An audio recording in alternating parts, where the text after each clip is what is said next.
happens where you live. This crazy shit happens all over the place, right? Don't you live in China now? I have lived in China. Right now, I live in a Chinese... nothing crazy happens there. Overseas territory called Vancouver. So Canada. Do you think San Francisco is the highest crime in the country? I didn't say that. Ranks? I didn't say that. Where do you think San Francisco rates on a list of cities, like ranked from highest crime to lowest crime? Where do you think that would be? In the U.S. I would need to look at the list. I haven't looked at these lists. You don't know, but you're talking about San Francisco like it's an exception. I don't think it's even an exception. It just came up because I think a lot of people have some connection to it, some familiarity people like to with shit it. on California and San Francisco in particular. Yeah, I get it. But why? Why not Dallas? Why not Atlanta? Well, in Dallas, we are free. We are free. You can go out at night. Dallas. An 8-year-old. I would let my 8-year-old child walk around at night with a gun. You know, that's fine. Okay. Dallas respects 2A.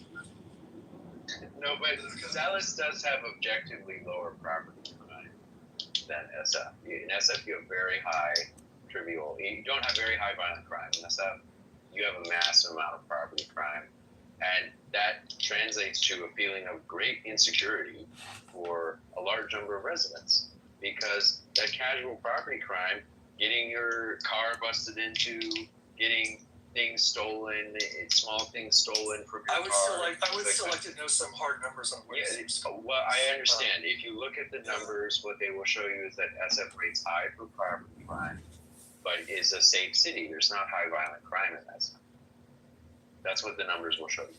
Okay, there's much more property crime in SF, and in particular of that casual kind, where like I don't leave very much stuff in my car, but I've left a jacket in my car numerous times in Dallas. Nothing ever happens to it. Nowhere does anyone say don't leave a jacket in your car in Dallas. Okay, it's just not an issue. In SF, even if you don't put something in your car, they're probably gonna bust your window in at least a few times.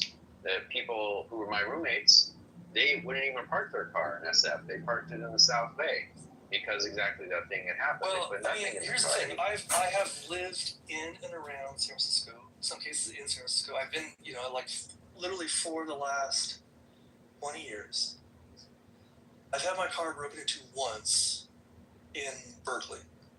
I've never had my car broken into San Francisco. I mean, I would. It's the kind of place when I lock my car up, I will put things away and stuff. But the idea, and I lived there for a couple of years, so I parked on the street and stuff. I've never had my car broken into. Yeah. So the idea that like everybody has I know that might be rare. I mean, I know people that have had their cars broken into. So I know that it happens. I'm not saying it doesn't happen. But like I have managed to get through life without having my car broken into in San Francisco. I've lived in San Francisco now for, going on a decade, and that whole time I've had a car parked on the street, outside, and that's not broken into once. That's so awesome. It's like I don't need to deny that San Francisco or the Greater Bay Area has higher property crimes. Like that could be true. I can accept that. It's fine. Whatever the facts are, but it's just like by induction, cars don't get broken into in San Francisco. Come on. But this is not what I said. This is not what I said. Yeah. But it's just like to go from like, oh, I saw my car got broken into once to like anarcho, whatever the fuck. So I once witnessed. That's true. You did. I once witnessed at 5 p.m. on a weekday. You know that big building, 100 Van Ness, I think it is. It's kind of a skyscraper right across from the city hall or whatever. Sure. Right there,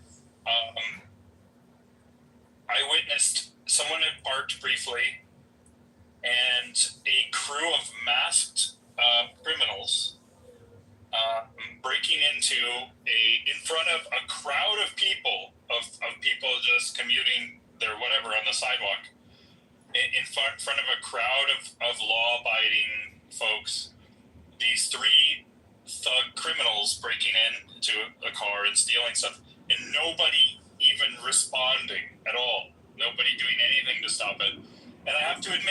among them. Now, it was not in a proper society, this would be completely unacceptable. They would never be able to get away with it. Citizens would actually react rather than just act like, sort of just, don't make eye contact, just pretend it's not happening, keep walking. Maybe they have a knife or whatever, like, let's just keep, it's a very bad sign. I mean, on so many levels, and maybe I'm not articulating it well, but if you think that that's acceptable, that this is a sign of a healthy society, I don't know what to tell you. It's not. No one's making the claim that it's acceptable and that it's a sign of But that's society. just a normal. That's a Tuesday in San Francisco. What I am saying is that shit happens all over the place, all over the U.S. and Only in Dallas it would go down that way. Okay, so I don't accept that. Stop talking about Dallas, Agent. In Vancouver. I accept that it could They happen brought up in Dallas or Alright. Vancouver I, or anywhere. Like that kind of stuff could happen anywhere. okay, I look for the data. So first is Memphis, then is Portland. This is property crime, the ranking. So Memphis, Tennessee, number 1. Portland, then Detroit, then Seattle, then Baltimore, Denver, Nashville, Philadelphia, Houston, and then San Antonio. And then there is a note about San Francisco that says a few additional observations. San Francisco has gained attention for car break-ins, but recent data shows property crime there has declined from its peak several years ago, even though it remains a concern in touristic areas. Nationally, property crime has been falling. Preliminary FBI data indicate roughly 12% decrease in property crime from 2024 to 2025. There you go. And I think anecdotal data is not really data, right? It's just like I saw my friend or something. Like we really need to. What Kira was saying is like we need to see the data, and then from there we can draw conclusions. Not just I saw one time, or my car, or this happened to me twice, or I've been there 3 times, and every single time happened. It's all that is anecdotal. Because what that really means I is, wanna say- I heard a story, or I'm just making shit up, or I mean, I've told you about stuff I've directly experienced. I know, but you seem dumb, and I don't believe you. Yeah. Look, Agent. Yeah, look. The real appeal here is that the criminals in San Francisco are not criminals. Okay, it's just the appearance of crime. They work for the city. Okay, they are out there enforcing various internal beefs within the elite. Okay, that guy whose car got robbed, those masked people, they were working for some of the power elite in the Bay Area. That's why it's an anarcho-tyranny. Okay, the appearance of anarchy is used as to conceal the rank criminality of the elites in San Francisco. No. Yeah, they were working on behalf of Antifa. Actually, I think is right. the commonly understood thing. I mean, look, Agent, I'm just gonna be honest with you. I know that you don't really think that America's governance is the right form of governance. And I guess in that respect, we agree. Only to the extent that it means that America is not a healthy society in many ways. I think that there are lots of things wrong with San Francisco in particular, with American cities in general, that can be fixed. So in that we agree. I think our solutions may be different, but I think you're taking your broad discontent with America and American governance systems and maybe applying it with an overbroad brush in this instance. Yeah, not all parts of America. I do think some parts are reasonably well run locally. I wonder if any of those include the places that Carlos listed that actually have higher levels of property crime. But who knows? Well, He did list and I had my car broken into in Baltimore as well. I think Baltimore is an anarchy. I don't know if it's an anarcho-tyranny, but it's definitely an anarchy. It just has the population is extremely violent. How did you manage to get a parking ticket in an anarchy? Good question. I didn't get a parking ticket in Baltimore. San Francisco was the question. Come on, it was a callback. LA, he got the ticket Oh, in LA, yeah. for parking on the wrong Yeah, in California somewhere. Yeah, but look, Agent. I mean, I'm really curious, actually, FC. What are the things that you think are wrong about how San Francisco is run? How would you like to see it run better? This is really relevant for us here in Dallas because we have many people who moved here from the Bay Area, and I don't want us to make the same mistakes. You know, now that we're here. So, what are some things that you think could be done different? They might not satisfy you. Like they're kind of mundane, to be honest, in many cases. For example, your point. So let's say our population is more. What does it have the to do city with anything? does not do a good job of publishing I think you lost their argument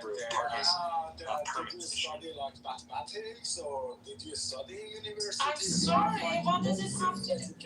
The fact that we're saying in Iran people are not free, women don't have equal rights, and many things are illegal right now. What does it have to do with Iranians being 12 million or 90 million?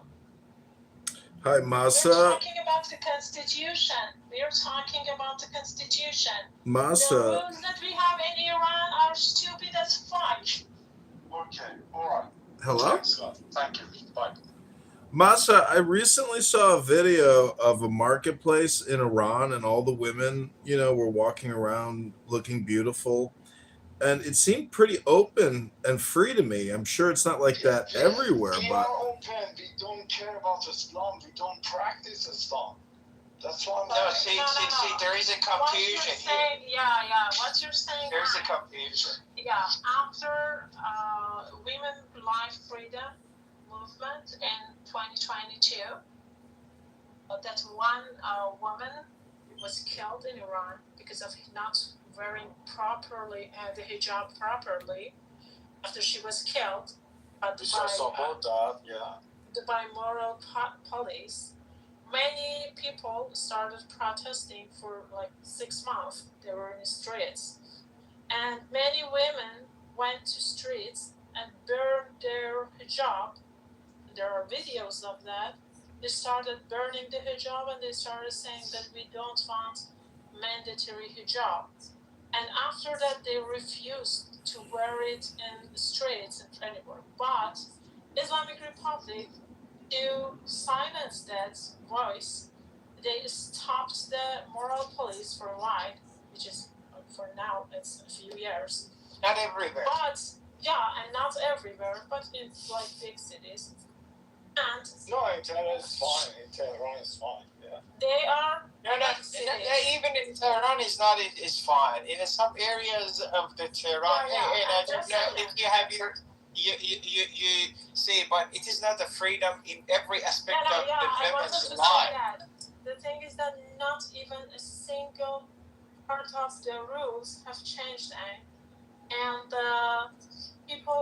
women cannot go to universities, cannot go to government Women cannot go to buildings. universities. Not very. Shut up! I'm saying that can't go to universities without hijab. Yeah, be clear about that, please. If you let me speak, I cannot jump in everything. I can explain what I mean. Just let me finish. And women, not even a single rule has changed. It is still considered mandatory for women to have hijab, but the moral police is not doing this as it was doing. It's not doing the same as it was doing before, because of the situation, because there is war, because there are a lot of other problems, and they don't want people to become even more angry. Hope you got your answer. Masha, And just wanted to recap what Masa said. So those video footages that you are seeing, that even before the women law freedom at some particular area of the Tehran, you could see that. But the problem is that that is not comprehensive rule change. There is no rule change in the constitution. Still, it is mandatory everywhere you go. It is just the civil disobedience of the people at some particular part of the Iran. It doesn't mean that the rule change. It doesn't mean that the brutality toward the women has changed. And it is one of million aspects of the women's life in Iran.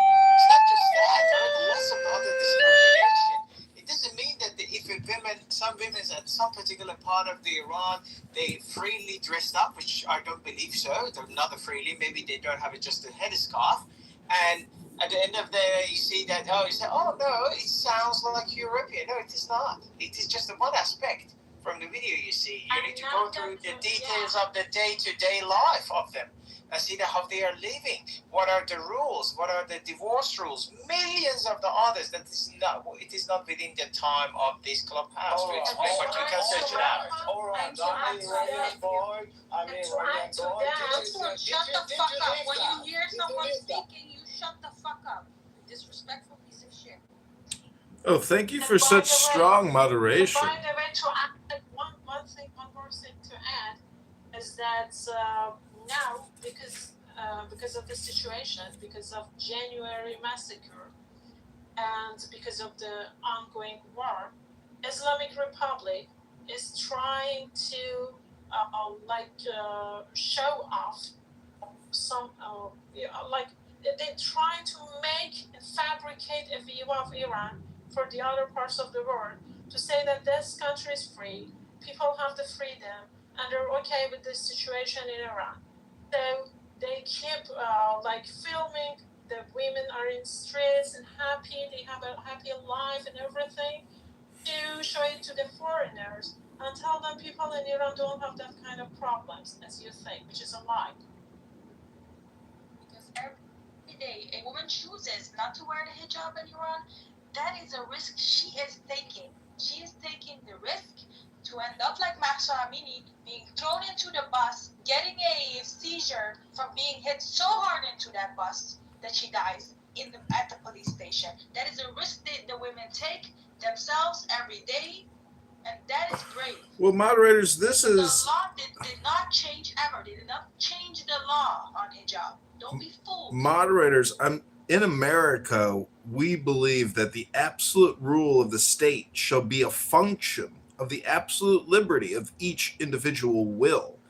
So from a female perspective, the will of your average Iranian woman should be equal with the will of the government. And that type of equality is true liberty, the value of the self. And unfortunately, Islam as a religion, as a dogma, suppresses the individual liberty and will and freedom of the women of Iran. And this is enough justification for revolution and war against the regime, suppressing the will of the beautiful women of Iran. That is true. And women of Iran, we were born in Iran, we were raised in that country. Every day of our life, we found a lot. From the time that we were teenagers in Iran, and then became adults in Iran, all the time we were fighting against everything, against discrimination, against million stupid rules. But we did it, and they are still doing. We are not there anymore, but those women are still doing the same. They're fighting every day so hard, and I'm sure that they finally get the freedom.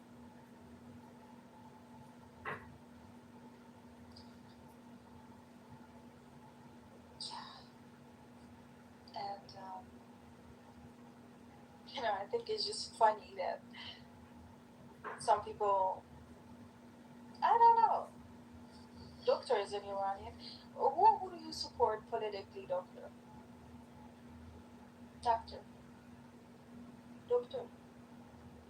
Can I have a chance to talk, or I'm just gonna? Who do you support? Do you support IRGC? Of course not. I support all the Iranian women. But No. I asked you a simple thing. Don't change the topic. Do I you said, of support course not. IRGC in this war? No, fuck that. I didn't ask that, Mahsa. I asked, who do you support politically? No one. Because we don't have that guy, but I was supporting like Shah because that was the only person that can change my community. That's it. I was So supporting you're the yeah. yeah, good. Yeah, at least you do have someone to lead. I said because we have no one else. I was supporting. To a certain degree, I agree with you. Yeah. I'm This- sorry, is it a bad thing? Should I don't No, say it's not a bad thing, man. It's your opinion, and you're entitled to your opinion to have your league. As long as you're not with IRGC, it's okay. It's my opinion. I'm As sorry. long as you're I'm not so with sorry. IRGC and you're not a reformist, we're okay No, with that. no, fuck that. I'm Fuck not that. Mujahideen as well. Yeah, I'm not way. MEK. No, the list way. goes on. Fuck that. No, that's great. The Shah answer was great. I was surprised actually because of the answers you gave. So, but I have a question to you, Iranian. What's your position on those lefty activists trying to say, we don't want war on Iran because Iran's They're gonna silly. They're silly. Well, some of them are working with Islamic Republic. Some of the leftists, they are actually working with Islamic Republic. They're actually working with the reformists, and which makes them traitors. But some others leftists are just being very stubborn. They don't understand the situation, and they're totally crazy. Because if they have brain and they can think, they know that this situation is not the situation you should just be fighting with other groups. If you care about your country, you can keep fighting shoulder to shoulder with other people, and after Islamic Republic falls down, then there is election and you can choose the one that you want. But they don't understand this. Something simple as that. Massa, can I be a average guy? I have no political education. I have no education at all. Okay. Can I be an average? You've got no education. You've got no knowledge at all. What? What? You speak English? You say you got no education. So are you retarded? Maybe I'm retarded. You need retarded people to support like a community, right? Well, never go full retard. And being retarded, even this word in England, Yeah. right? Right. Do you live in England? I doubt so. No, Probably, as you see in his profile picture is America. Okay. Yeah, probably. This word is banned in England. You cannot say that. Okay? Listen, I'm very. You cannot say retard in England. What the fuck? No, What the fuck? you cannot say that. it's a communist country. No, It's not communist. But It's very inappropriate to say retarded because you could be offending Down syndrome people. What happens if you say retard? Excuse me, I have a question. What happens if someone in the UK says retard? you shouldn't say that.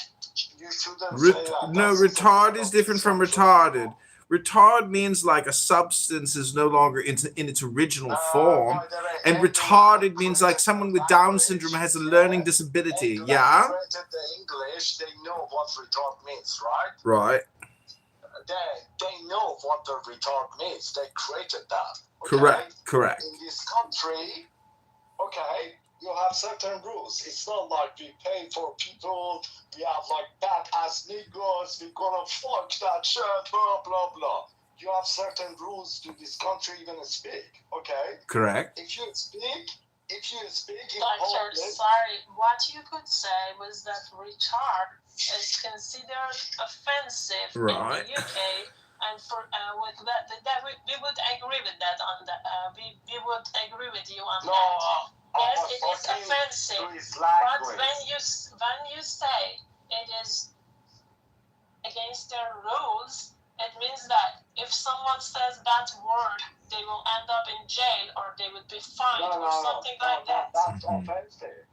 But you have a chance that you're gonna be sued. Exactly what you said. Is the law retarded or is the law gay?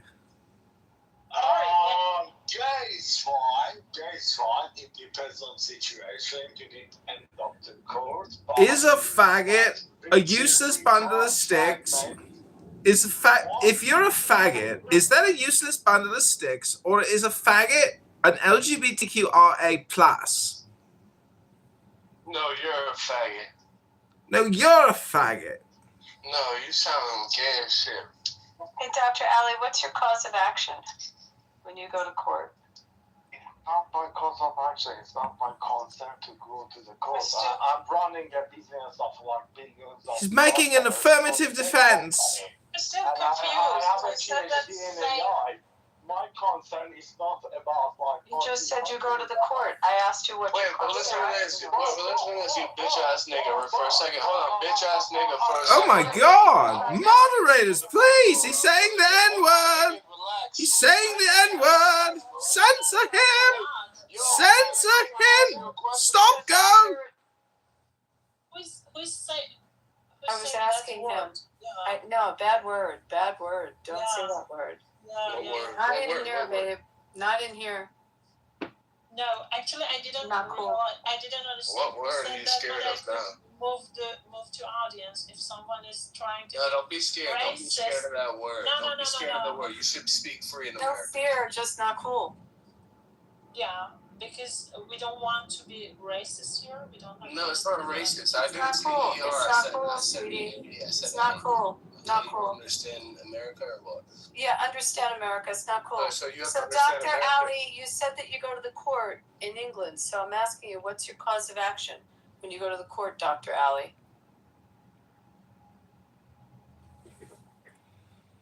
As my lawyer, but let's talk about this nigga. No. You specifically said you go to the court. You go to the court. So what's your cause of action? Can you talk to my lawyer? I can send you an email. To be honest, I pay for lawyers. Yes. Yeah, what do you pay? What do you pay an hour, Dr. Ali? It's not based on hour. Yeah, what do you pay an hour? That's personal. Do you pay anyone to be your Yeah, what do you lawyer? pay your lawyer an hour? That's so personal. What do you mean? No, what's your lawyer Actually, charge an hour? What's your cause of This action? line of questioning is redundant at this point. We need to get back on top. I just want to quote Marshall Rankin and say, "You're off topic. Get back on topic." What do you think his lawyer charges an hour to sue for the word retard? 200 an hour, probably. 200 pounds an hour. What's your guess? 200 pounds an hour to sue for the word retarded. Defamation and slander, if you ask me. I'm talking about how many cocaine you give me. Like, What? so, That's grounds for lawsuit. Abby, how much do you charge an hour so I can sue Dr. Ali in court in London? In court in London, bro. No, doctor, I still don't understand. You said that people can be sued in the UK for just saying retard? I just want to say... What's your cause of action in the UK? You can't tell me, but you said people can be sued. Dr. Ali, do you speak Farsi? If you don't know, if you're not sure about that, okay, why do you I'm say sure it as a about that. fact? Wait, that's a fact. Do you want to talk to my lawyer? No, I'm asking you. You made the statement. I'm asking you. lawyer. This is redundant. This is I redundant. want to talk to him right now. Let's get back on topic. Or she. Is that we You have will. ChatGPT too? Dr. Ali G, do you use a oh, he leaves? No, do you have He's a barrister here. or you're paying your solicitor? Which one are you paying? Solicitor, not myself. And what are you paying an hour? He's getting off my company, not ours. Abby, don't you understand? This guy can't answer a question. So Obviously. please spare us the fifth or sixth time of the question. I just want to say to all the beautiful I think Persian 'cause he's women. retarded. I think we're on Actually, we're we in were agreement having on a that. good conversation before doctor arrives. We were having a good We conversation. were, and I just want to. I want to say. I want to practice my Farsi and tell the beautiful ladies here. دلم برات خیلی تنگ شده. دلم برات خیلی تنگ شده. Oh my god.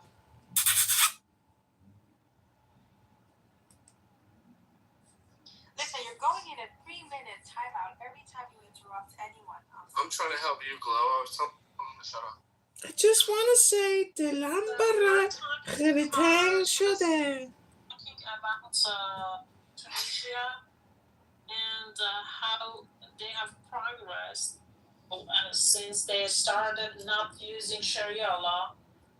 I mean, what is how many countries do we use Sharia law right now? Who knows? Iran, Saudi Arabia, and Afghanistan. Right, let's compare them. How good are they doing economically? Does Oman use it? Not well. Oman? Oman. Not really sure. Well, Oman is pretty rich. Egypt? Not Egypt? No, not Egypt, no. No, I don't think so. No, because Egypt has Coptic community. I have a question. Why are so many Jews on this app always saying fuck Islam and fuck Muslims? Like you guys should be smarter than that. Abby. I would say I've never heard me say that. Hold on, Ego or whatever your name is. You're talking to someone. I mean, pretty simple. Yeah, you're talking to someone who spends a lot of time in Muslim countries. So you'll never hear me say that. John's getting a little with me. John's recorded me. John, have I ever said that? No. I've never heard me say that, John? No, of course not. This guy's a piece of trash. No, you're not gonna say that. I'm not trying to listen. I don't want to No, make but false points. just answer me. You can ask other people, but you won't hear me say that. Listen, Abby is a professional communicator. She wouldn't waste her time making derogatory, negative remarks. The real I spend a lot of time in Muslim countries. The real question is, if you are in an Islamic country, the law is gonna be Sharia. If you're in Egypt, if you're in Oman, if you're in Yemen, if you're in Syria, you can count on an Islamic court if you have a grievance or some type of legal problem. I'm smoking legal marijuana right now in California, so no. By the way, to that list, 12 to 20 countries have Sharia. I just looked it up. But I will say this, guys. Like, I realize this. I understand the hatred, particularly for Jews against Muslims, because of the hatred they have against them, with Muslims particularly. However, there's so many fucking Muslims around the world. Like, there's way different Muslims than other Muslims. Like, there's so. Yeah, you could be in Thailand where the Muslims are conducting terrorist attacks against the Buddhists. No, I'm finished. But don't just speak. Don't yell to me. No. Oh, sorry. On this app, sometimes you have to kind of loud mic, otherwise you never get to talk. Wonderful people there. Like, No, but no now one's that they're disagreeing there, with me. you know, like even Indian. The Emiratis are like No, amazing people. You don't even think about that as a Muslim country. Yeah, It's the biggest Muslim I country. do think of Indonesia Okay, as a yeah, Muslim sorry. I country. don't know you personally, so. I do, but I think the Emiratis are amazing people. The Bahrainians are amazing people. Beautiful people, handsome, and Yeah. beautiful. Emiratis are very handsome. Let's give a big warm welcome to Dr. Pepe. Pepe. You guys say, Pepe, how were the elections in Arizona? I forgot to ask you. Did you vote? Can I ask you that? He's a 1990s Democrat. Of course he doesn't vote. He's a former white Nazi supremacist from the trenches of Discord. The doctor won the primary on the Dems. Oh, Abby, if you heard what Pepe said about American Jews today, you'd get so sick to your stomach. Pepe made the most anti-Semitic remarks I've ever heard him made today. about American Jews. It was so sickening to listen to. Shame on you, PP. You're not a grown man. You're an unprofessional little runt, like a gypsy from Corsica, like a little racist gypsy leprechaun midget with brain damage from boxing. Your anti-Semitism is disgusting. It's pathetic. It's so low IQ. It's the worst content. You don't even brand yourself as a comedian. I mean, you should be ashamed of yourself. Ashamed. An ashanda. Is that true, PP? Did you make anti-Semitic remarks again? No, none of us did. Okay. Sig had a room and I was in it. Like, yeah, I was talking shit about it. So, what did you say that he preferred? You don't want to fucking hear that shit. Well, no, we want to hear. Maybe we can review it. What do you want? I don't want to hear it. All right, well, what you happen? So, Abby, do you want to hear it? so What Pepe said? Yeah, but we're not even talking about it. well, here's the thing. He said that Israel are the spiritual niggers of the Middle East because they're sucking all the money out of America. You're a piece of shit, Pepe. You better hope the Jewish Federation never catches you and puts you in court for defamation and slander. Because believe me, APAC and Abby here, a Democrat lawyer, they're going to sue you for all the Jew hate slander and racial hatred you stir up in a pot every day on this app, little PP. More likely, I'll probably meet him over a bowl of mishmash soup, so I don't think so. So Abby, where did you go in the Middle East? Me? I've been to Saudi several times. I really like it there. And I love the Emirates, and I really think Bahrain is beautiful. Those three countries. I've been to Jordan. I'm trying to think what other. You just Middle Eastern countries you're asking me? Obviously, I've been to Israel like more than 50 times. I've been to areas that are now Egypt, but I went when they were Israel before they turned them over. The Sinai. Have you been to the No, I have not. Interesting, Pepe. I want to fly on that airline, but I don't really have a desire to go there. But I would go back to Saudi anytime. I think it's a fantastic place. You don't know his name, then why are you bringing him up? The point is, the Qatari Airlines is flying in hundreds of people every day into Chicago. People are fleeing the Middle East by the thousands because of the war. You, John. Let him talk. Okay, go ahead. I forget who his name is. He's pretty influential. I know he's friends with like Tucker Carlson, but he's really. Do you know who that Dan Balzerian guy is? Yeah, he's a hardcore Nazi, just like you, PB. He's running in a primary. Yeah, he's and, fucking retarded. Yeah, and do you know what he said? He said about his opponent, who's Jewish and heavy set. He said, Randy. He said he's too fat to fit in the oven. That's what he publicly said. He's a low IQ. Yeah, he's very low IQ, and Randy will beat him in that primary. Not worried about that.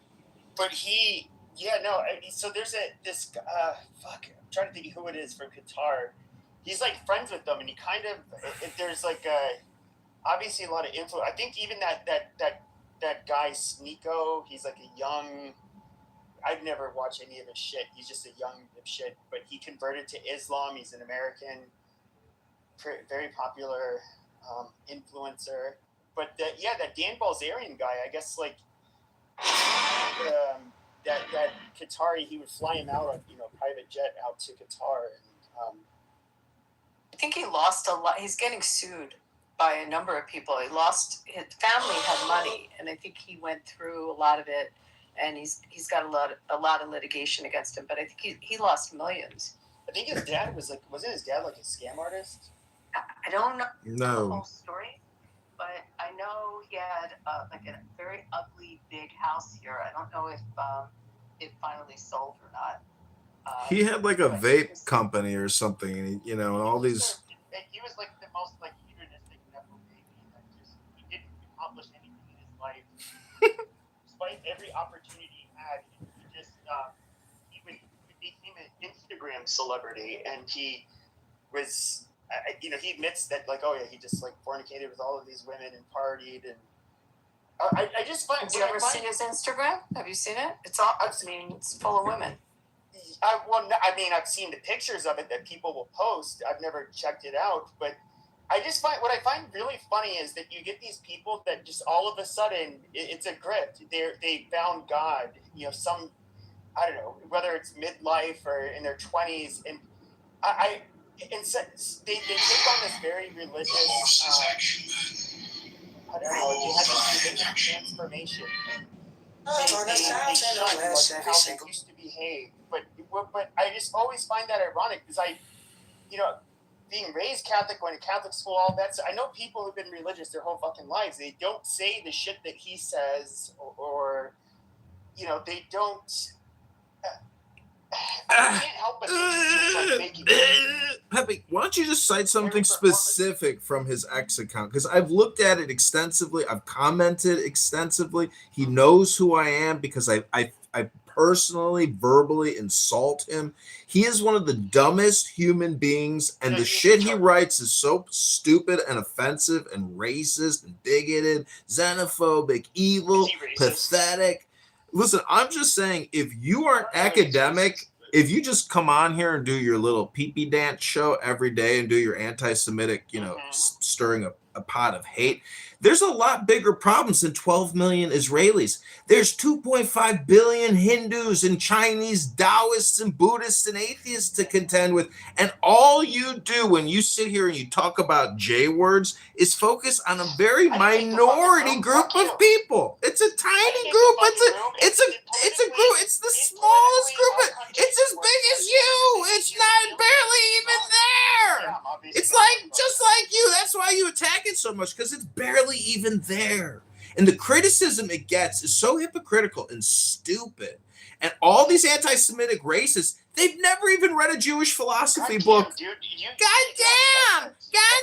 You're taking the Lord's name in vain? Listen, Dr. Peepee, try reading a book. Go to the gym, Dr. Peepee. Read a book. Do something with your life. Get that fake spray tan off and get a real tan. I am complete. All of your time. You never got a straight tan in my life. Now, when it comes to what do you do with your time besides record rooms, like with 15 different fucking phones and live stream it? Like okay, you're really productive, amazing. I know you're trying to be funny, but it's sometimes it's just like really grating and annoying. What is the argument? I don't understand. He's just an idiot. Hey, Tala, by the way, what a beautiful meze table. Thank you. I love food. Yeah. Next to it, a drink, like a raki or uza, would be fantastic. Doctor, can you try again if you want to come up with more? Thank you, And Abby, I want to ask you, Abby, what kind of law are you practicing? Not anymore, but I was corporate, and for a specific industry, but I don't really want to dox any more than I need to. That's nice. I'm studying actually law. You are? What area are you interested in? Family. Oh, ouch. Ouch. Stressful, but I feel like a family. It's stressful. Are you this is going to sound personal. Are you married? No. Okay, because people that go into that field, sometimes that can screw up their own personal relationships. Already? I mean, I don't know any other way to say it, but most of the ones I know that are in it. I work as a legal navigator in an organization, and I hear a lot of cases of family. That makes sense. I'm gonna automate that with AI, by the way. It's all automated with AI. That's my new startup. You don't sound like the actor. You're really trying to, but it's not coming off like Sacha Cohen. It's coming off. It's really not. Sacha Baron Cohen just doesn't sound Sasha like is here. So sorry, We're gonna make sweetie. your work automated. So sorry, sweetie. It does not sound. It doesn't sound like How funny it was. I mean, every one of those movies. The Dictator was hilarious, and it was the first one. Borat. Let me ask you this question, Abby. Do you know like Apache Junction in Arizona? Yeah. Okay, so I mean, do you know its reputation? It's isn't that on the way up towards Sedona, like from Is that where I'm thinking It's the like wrong place? so like far. God damn it, Don. Hey, Alex, keep your go mouth up mute, man. towards- People are talking. You go north of Cave Creek? No. Apache I'm in the Junction wrong part. is east of Mesa. It's like on the East of Mesa. Okay. Yeah, it's like the furthest east suburb. But now you have like Gold Canyon, but it's always been like a poorer place, largely white, but poorer. But do you remember like I don't know? Did you see like Throw the Jew Down the Well? Like he had like a he just started singing this. Yeah, that was in Apache Junction. Oh, he actually filmed it there? Yeah. Oh my God! I heard they were real people. Like that was. They were, yeah. So like during the pandemic, it was kind of like embarrassing. I just want to quote Marshall Rankin and say, "Can we get back to the topic?" Hey, you're talking about the scene in Borat? Yes, the scene in Borat was filmed there. Unbelievable. Yes, it was sung there, and like, look, a lot of these people were like missing teeth. They were like simple people, and I don't know that they even really understood what they were singing. But I remember during COVID-19, they had I forget which it was like 60 Minutes or something like that, and it was about the people who were like not willing to fly with the social distancing or wear masks or get vaccinated or whatever, and these people were like pulling up in a rally, and they had like Nazi stickers. That's where the name was from last year. Yeah. This was in Apache Junction. We want to hear that. Who the fuck are you? We want to hear that. Shut up. Public place, like you were discussing. I don't know what's going on. Who are these retards speaking? I moved him to audience. Please don't bring him up. Thank you so much, moderators. This is Ein. I want to quickly interrupt Pepe's pathetic, boring story. I'd like to play a song for the people of Iran so they can all find peace, joy, and strength. It's titled, Pepe is a Retard Faggot. Faggot Retard.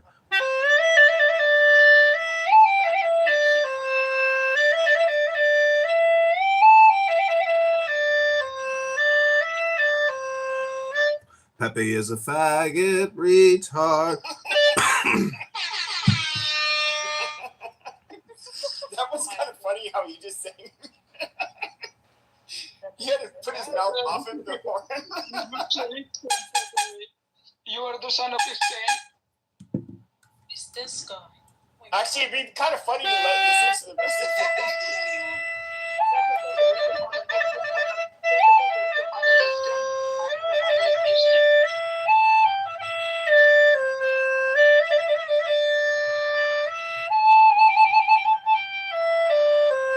Pepe is a faggot retard.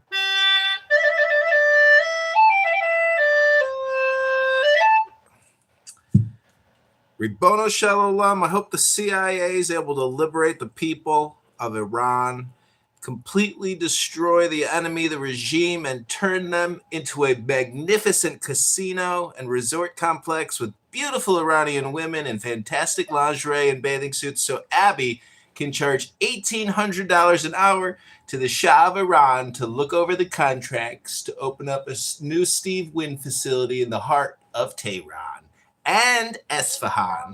Ribono Shel Olam, from my lips to Hashem's ears in Shemayim. Ribono Shel Olam. What do you guys think? The palace be a great. I mean, it's a big palace, right? You mean the place that he's not the Shah, the Ayatollah's palace. Yeah, the one, dead Ayatollah's palace. Yeah, the first Ayatollah, you mean? Right. Khomeini, like that would be great to turn into a resort property. Yeah, a casino. That's the strategy that Bally's is following. Abby, did you know in Chicago, we're about to open up one of the largest casinos in the country in downtown Chicago, a new Bally's casino? Did you know that, Abby? I actually know a lot about that company, John. A lot about it. Well, you could have invested in the new casino in downtown Chicago. About manufacturing. What do you want to talk about? O'Donnell? You want to talk about the people who started it? The O'Donnells. Yeah, Donald is his father. So like I know Marion Adelson. People keep on talking about Adelson, not Adelson. So Adelson. They talk about her in Macau, and then I was watching like this video maybe like a week ago, and it was a guy who's like I guess a security professional. In other words, he's somebody who's very experienced when it comes to catching cheaters in casinos, and he was showing all of these tricks, which I thought were like really. I was like, wow, people really come up with the craziest shit to cheat the system. Like, but he's somebody who I guess primarily spent his time in Vegas, but he was also working in Macau. And I guess like how does Adelson how did Westerners get a foothold into You really want to hear resorts this? in You want to hear Macau? the story from the beginning? Yeah, I have no idea. So, all right, if I start boring you, you guys can stop. So there was it's called a SARS, a Special Administrative Region. It's like Hong Kong, similar. So it's part of China, but it was controlled by Portugal, and in a joint agreement. And then just like Hong Kong turned over to China, it turned from Portugal over to China. Around 3 years after Hong Kong did. So they had gaming there. It was a guy named Stanley Ho, and he had whatever casinos were there, whatever gaming was there, he was the only license, the only one who had it. And he had a very famous casino. It's still there, called the Lisboa. I mean, everything was kind of around Portugal because it's Portuguese law there and Portuguese influence. The Chinese government and the region decided to issue new licenses and breathe, life into the island, and to change up the business. So they offered out a bidding process all over the world for gaming companies to come in. I might be wrong on my number, but there was at least 25 approximately companies, maybe more, that came in the initial bidding when they put out the offering. And then it kind of dwindled down. It went down to maybe 8 or 9 that were left. I mean, all major companies. Ultimately, they had three gaming licenses to give out. So ultimately, those 3 licenses, one went to Stanley Ho, who had the existing properties. The other one went to Wynn Resorts, and the third one went to Las Vegas Sands, which was controlled by Sheldon Adelson at the time. They all did sub-concessions, meaning they sold a concession of their license to other companies. So essentially, you ended up with 6 licensed gaming companies that were initially coming in. You following me so far? Yeah. Stanley Ho had a very checkered company, very, like triad and organized crime and all kinds of issues with it. So none of the U.S. companies that were licensed in the U.S. wanted to have sub-concessions from him. And also the other 2, Wynn and LVS, needed to distance themselves from him. That's a side note because that plays into how MGM got there. Because Stanley Ho's daughter, Pansy Ho, got his sub-concession, and ultimately it went to MGM, who had to show that they didn't have dealings with organized crime. And they had an ownership in a New Jersey casino in New Jersey, basically kicked them out of New Jersey.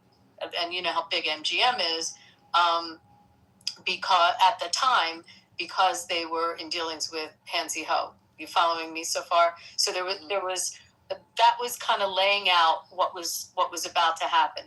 Then the U.S. companies went in. They actually built land. So filled what's totally illegal to do in the U.S. They actually filled where there was water and created land masses where the main areas, the Cotai Strip, which is where the Venetian and several of the pieces of property that he had. And then in Old Macau, where the original sands went up before the Venetian was built in Macau. So then it became, how do I say this? Like beyond a cash cow, like money you can't even imagine. So this is a statistic. You can Google it. You can read about it. But one casino of the many casinos that are there, in one night, more money is dropped than all of the Las Vegas Strip, all of Las Vegas combined. One night in one casino there. That's how much money was getting wagered. When you gamble there, if you're playing blackjack, there could be 8-10 people behind you betting on your bet. It's kind of insane, but it's it's like almost a religion in a sense. You can in that bet culture. on bets. You can bet on there. You can bet on bets. So they also had a very high gaming tax. One of like 40% and then there's additional. They had these VIP rooms where the junketeers would be making a percentage of the bets also. So it gets a little more complicated. But anyway, long story short, it's very built. That's how the U.S. companies came in. And now there's, then the sub-concession was an Australian company. I don't know if you ever heard of Kerry Packer.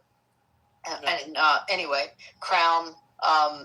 But sub-concessions came in and built up. I mean, the Venetian there, the one in Vegas, it dwarfs the one in Vegas. It's huge. Anyway, it's very, very successful, and it's what made these companies trade high. I mean, as Vegas changed and became more hospitality, gaming was much bigger there. And then obviously LVS opened up the major casino in Singapore to expand the Asian gaming. That's kind of a nutshell on it. You explained it really well. I had no idea about any of this stuff. The one thing that it's obviously a stereotype with Asians and gambling, but if you were to look at like the one, for example, where Asians are they're overrepresented in comparison to other groups of people is literally gambling, crimes involving gambling. And you worked in the industry. Is there like a cultural acceptance towards gambling within that you don't really see with other groups? Yeah, it's completely part of their culture. I mean, it's woven into their culture. But on a side note, in another conversation, we could talk all about how you catch cheats and what the eye in the sky is and how the camera systems work. And you get trained to look, to watch for sleight of hand. Obviously equipment. You have safe games where you have gaming commissions. Like Vegas is a very safe game. The roulette wheels are calibrated every week. They check them for any magnet systems that come in. I mean, there's ways that cheats have been cheating for years, different than counting cards, which is a different conversation. But you ever want to see something amazing, you tour the eye in the sky and you watch the surveillance system and know that they have facial recognition before the cops use it. Anyone had it. Is I poker? had a boss that couldn't be. We had a company function at a casino, and he could not go because he put himself on the exclusion list. But even if you put yourself on the exclusion list here in Arizona, if you violate it, it's a felony. Abby, we have a black book here. Abby, is poker big over there? It's huge. It's not like New Jersey's black book is probably 10 times. It's like everybody in the mafia. I mean, to get on the black book here, you got to be there's only like 35 people on it. You have to be really, really, really bad. Jersey's is huge. Anyway, but the whole process of catching cheats is another conversation. It's very it's intricate work, but it's very cool to watch, to go up to where they have the eyes in the sky. Abby, I hate to interrupt you. Abby. Abby, one of my YouTube viewers. Excuse me, Pepe. There's other people that exist on this platform, on the stage. Shut up. Well, you're dominating the stage as always. One of my viewers. I know. I got a question for her as well. So, let me ask her a final question. Go ahead. Shut up.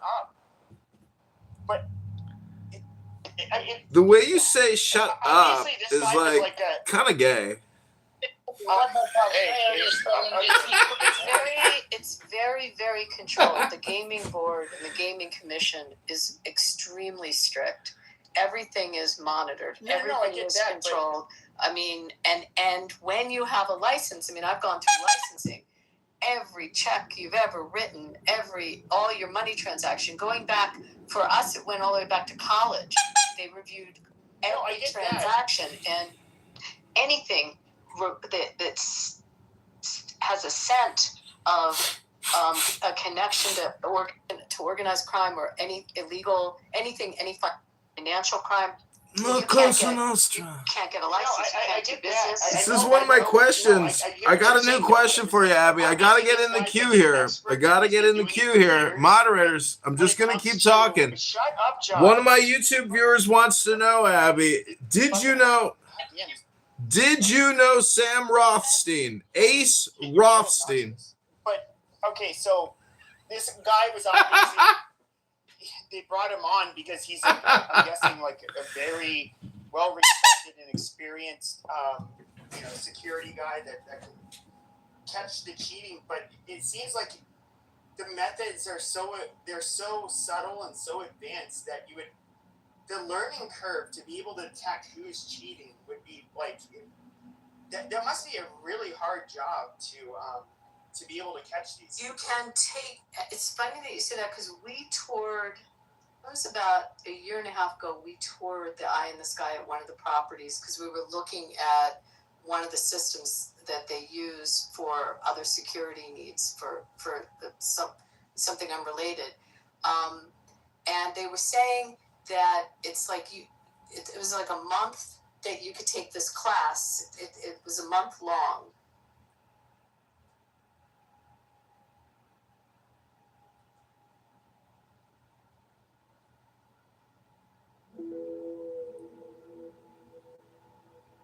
Just a vessel in a static. Next, the following text is between the points of the pentagram, starting at upper right. The words look. But to love me is better than all things. If under the night stars in the desert thou presently burn.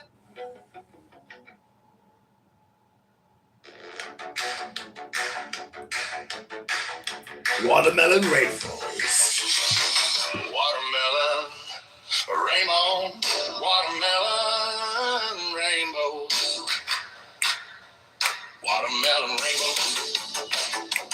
Watermelon rainbows. Watermelon rainbows. Watermelon rainbows. You little orange.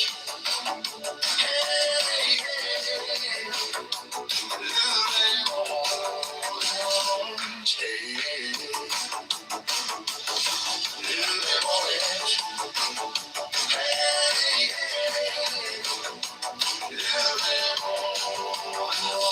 orange. Hey, hey.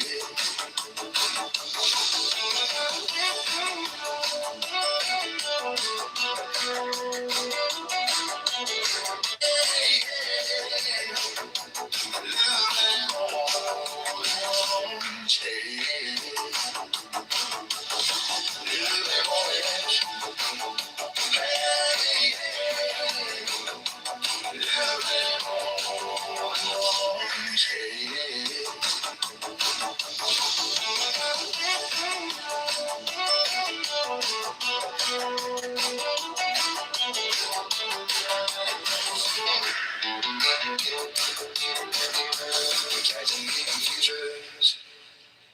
Catching neon futures. Catching neon futures.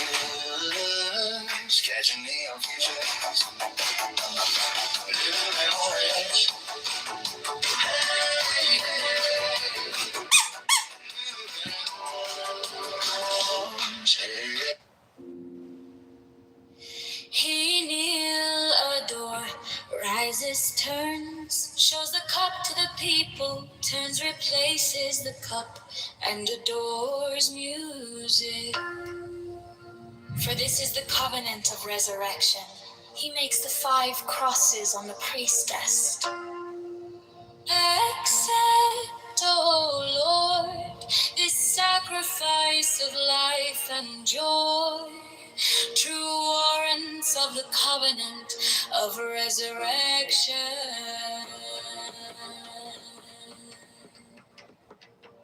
The priest offers the lance to the priestess, who kisses it. He then touches her between the breasts and upon the body. He then flings out his arms upward as comprehending the whole shrine.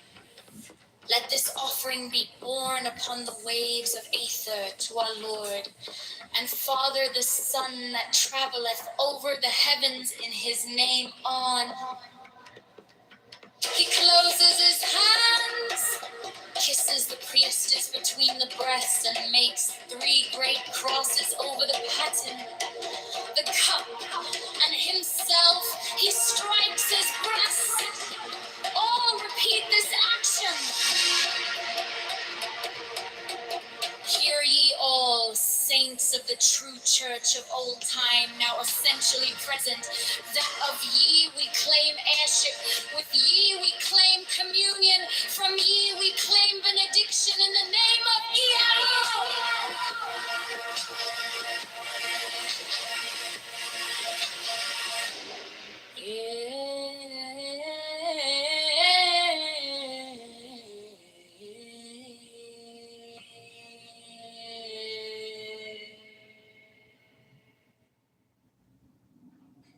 But to love me is better than all things. If under the night stars in the desert thou presently burnest mine incense before me, invoking me with a pure heart, and the serpent flame therein, thou shalt come a little to lie in my bosom.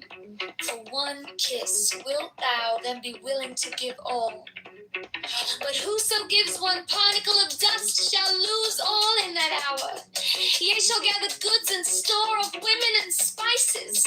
Ye shall wear rich jewels. Ye shall exceed the nations of the earth in splendor and pride, but always in the love of me, and so shall ye come to my joy. I charge you earnestly to come before me in a single robe and covered with a rich headdress. I love you. I yearn to you. Pale, purple, veil voluptuous. All who are more pleasure and purple and drunkenness of the innermost sense desire you. Put on the wings and arouse the coiled splendor within you. Come on to me, to me, to me.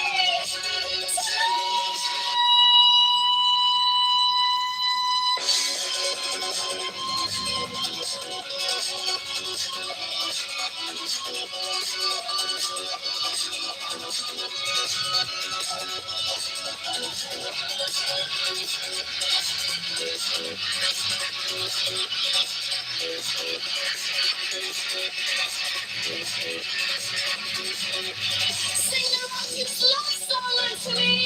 Burn unto me perfumes. Wear to me jewels. Drink to me. Oh, I love you. I love you. I am the blue-lidded daughter of sunset. I am the naked brilliance of the voluptuous night.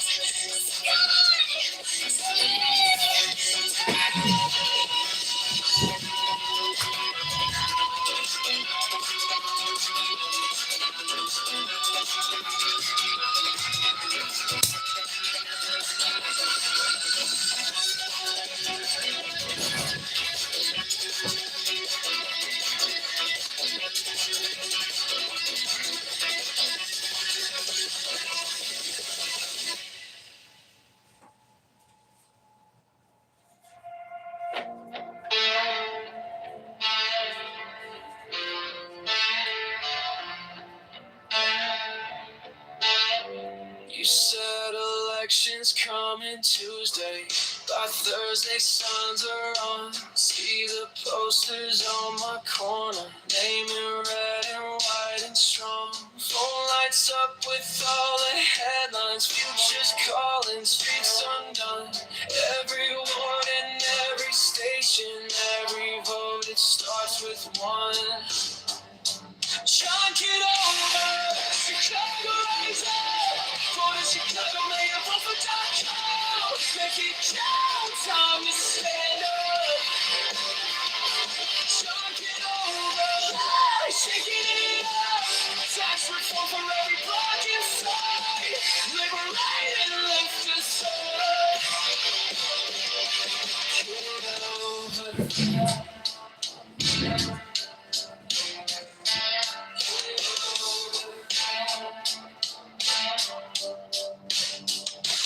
Friends all say that we need change now. Less corruption, straighter plans. Take the power from the back rooms, give it back to working hands.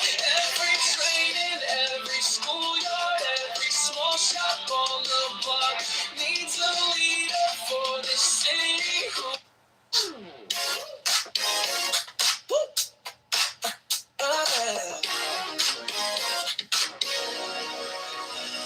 You're walking like the politicians lit, slow grin. Every head just starts to shift. Name tag, catching light inside the room. John K, on your lips like something new. You pull me closer by the collar. Say I don't usually even bother, but tonight you wanna better. We can make this get go. You got me doing at the midnight voice, yeah, right here in the center of a boom. Pain in my hand, future within, word after word, we're changing the rules. You got me doing at the midnight voice, looking like I'm stuck on you. If this is this way, I go, let's save you, not get over. The symbolism of the fool is best explained by first considering the meaning of the Hebrew letter Aleph attributed. This key Aleph means oxen, symbolized the motive power in agriculture, because they were used to pull plows as their agriculture is the basic form of civilization. Thus, the letter Aleph symbolizes cultural power, creative energy, life power, the vital principle of plants, animals, and men, which comes to us in physical form as the energy of the sun.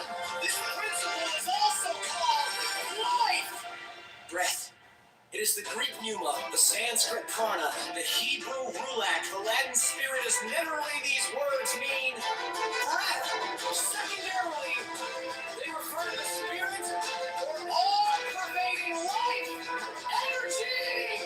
This meaning is substantiated by the title. For fool is derived from the Latin phallus, meaning a bag of wind. Thus the fool symbolizes that which contains air or breath. The number 0 carries this idea a step farther. It is a symbol of the limitless, unconditioned life. The 0 is shaped like an egg. Hence it symbolizes that which contains all of the potencies of growth and development. Occultists will understand that we refer to the cosmic egg and to the ring pass not. In the picture, the sun refers to the one force. It is white to indicate that it is the universal radiant energy which is concentrated. To speak what he will, to write what he will, to draw things hard and small.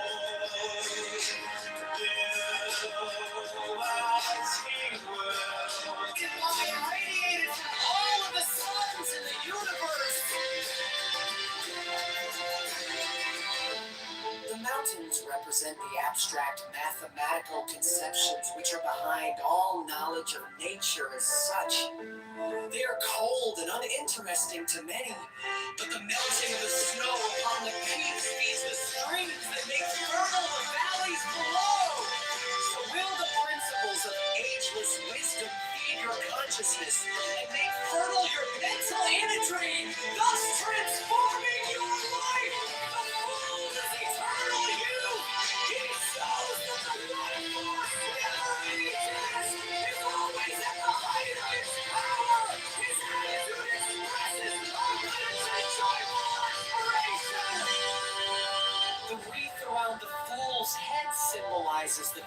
Animal Kingdom. Also, victory. The wallet is will. The wallet. Force manifest itself. The little dog symbolizes the intellect, the merely reasoning mind. He is a faithful companion, but must have a master. The magician! The title refers to man as the director of the force by which he transforms his consciousness and reaches the stage known to occultists as initiation. The number one, which is geometrically symbolized as a point, means concentration, attention, a limiting of the field of activity.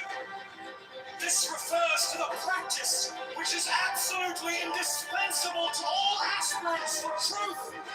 Until you have learned how to concentrate, you cannot perform the great work. Study this key carefully, and it will help you to learn to concentrate, for its symbolism was created to that end. The roses of the arbor symbolize desire, and it has been wisely said that desire is the motivation of evolution.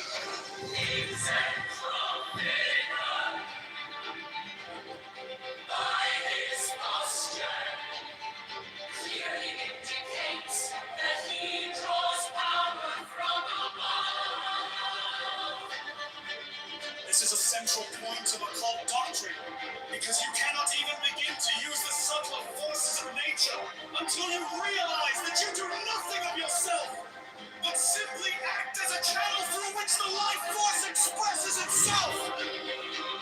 His uplifted wand is a symbol of his ability to direct the natural forces with which he works.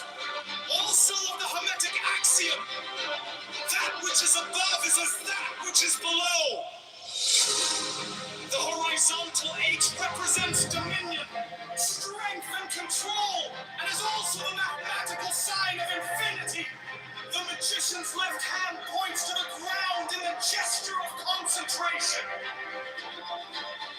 The black hair bound with a white band symbolizes the limitation of ignorance by knowledge.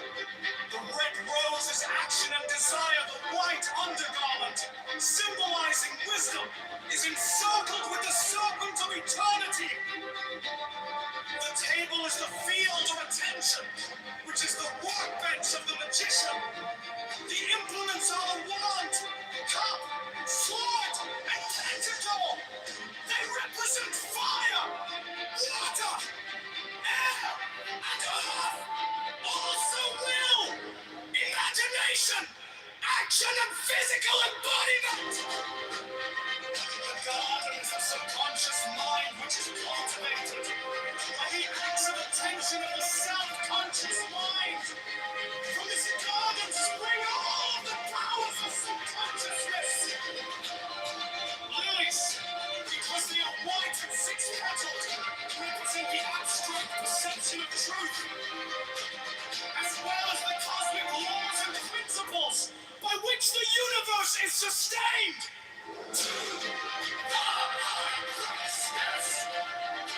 The astrological attribution of K2 is the moon. The moon is a reflector of sunlight, and thus is a symbol of reflection, duplication, as in a mirror. And like ideas, the crescent moon is cup-shaped.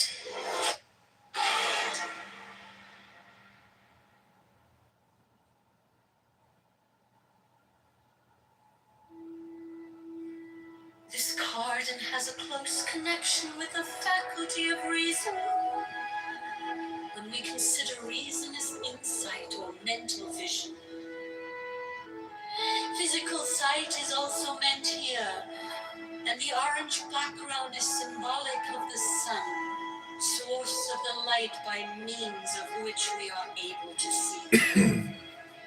The mountain represents the fiery activity of Mars and Aries, which are attributes of this key Aries, is also symbolized by the ram's heads on shoulder and throne, and Mars by the steel armor with which the Emperor is clad.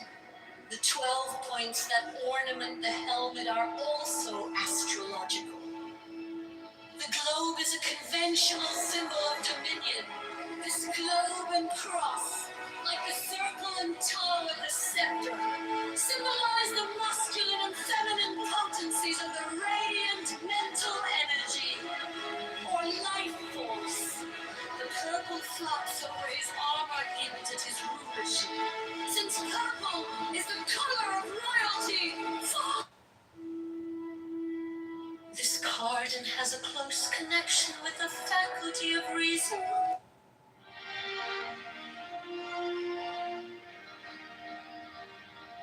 Apart or to separate. In addition to that, the zodiacal sign, Gemini, is attributed to this key. Gemini. Force manifests itself. The little dog symbolizes the intellect, the merely reasoning mind. He is a faithful companion. Force manifests itself. The little dog symbolizes the intellect, the merely reasoning mind. He is a faithful companion, but must have a master. The magician. The title refers to man as the director of the force by which he transforms his consciousness and reaches the stage known to occultists as initiation. The number 1, which is geometrically symbolized as a point, means concentration, attention, a limiting of the field of activity. This refers to the practice which is absolutely indispensable to all aspirants for truth. Until you have learned how to concentrate, you cannot perform the great work. Study this key carefully, and it will help you to learn to concentrate, for its symbolism was created to that end. The roses of the arbor symbolize desire, and it has been wisely said that desire is the motivation of evolution.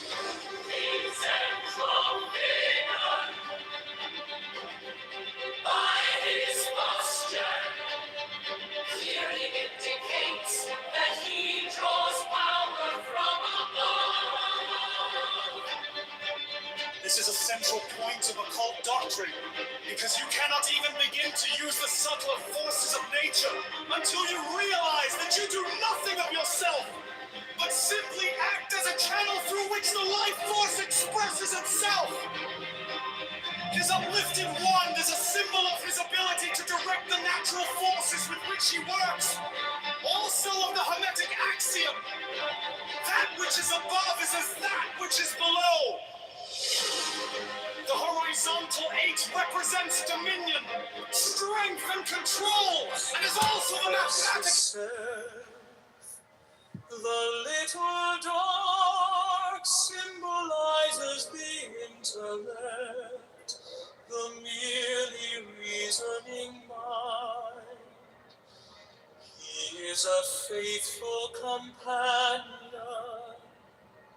but must have a master. Magician. The title refers to man as the director of the force, by which he transforms his consciousness and reaches the stage known to occultists as initiation.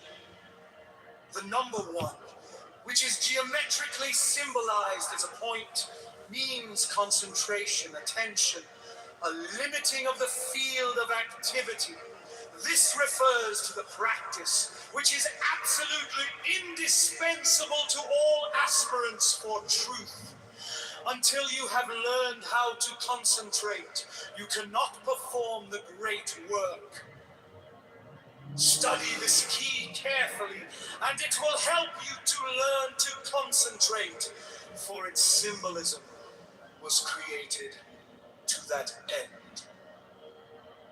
The roses of the arbor symbolize desire, and it has been wisely said that desire is the motivation of evolution. The central figure, by his posture, clearly indicates that he draws power from above.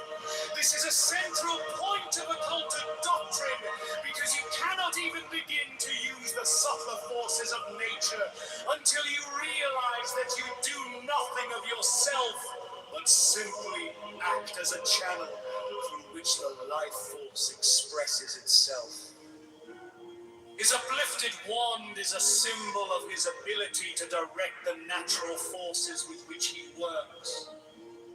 Also of the Hermetic axiom, that which is above is as that which is below. The horizontal 8 represents dominion, strength, and control, and is also the mathematical sign of infinity.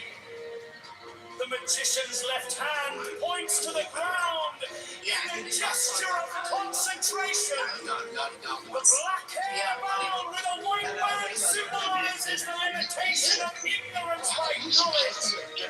The red rose is action and desire. The white undergarment, symbolizing wisdom, is encircled with the serpent of eternity.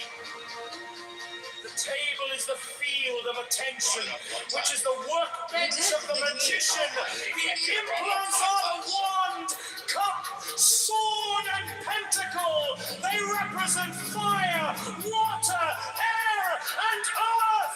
Also will, imagination, action, and physical embodiment.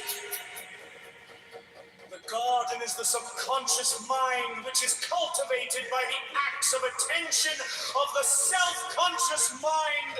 From this garden spring all of the powers of subconsciousness.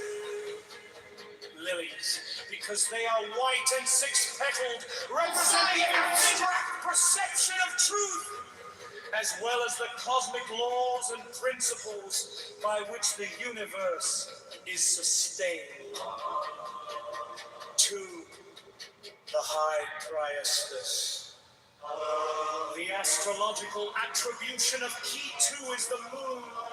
The moon is a reflector of sunlight, and thus is a symbol of reflection, duplication, as in a mirror, and ideas. The crescent moon is cup-shaped and force manifest itself. The little dog symbolizes the intellect, the merely reasoning mind. He is a faithful companion, but must have a master. One. The magician. The title refers to man as the director of the force by which he transforms his consciousness and reaches the stage known to occultists as initiation. The number 1, which is geometrically symbolized as a point, means concentration, attention, a limiting of the field of activity. This refers to the practice, which is absolutely indispensable to all aspirants for truth. Until you have learned how to concentrate, you cannot perform the great work.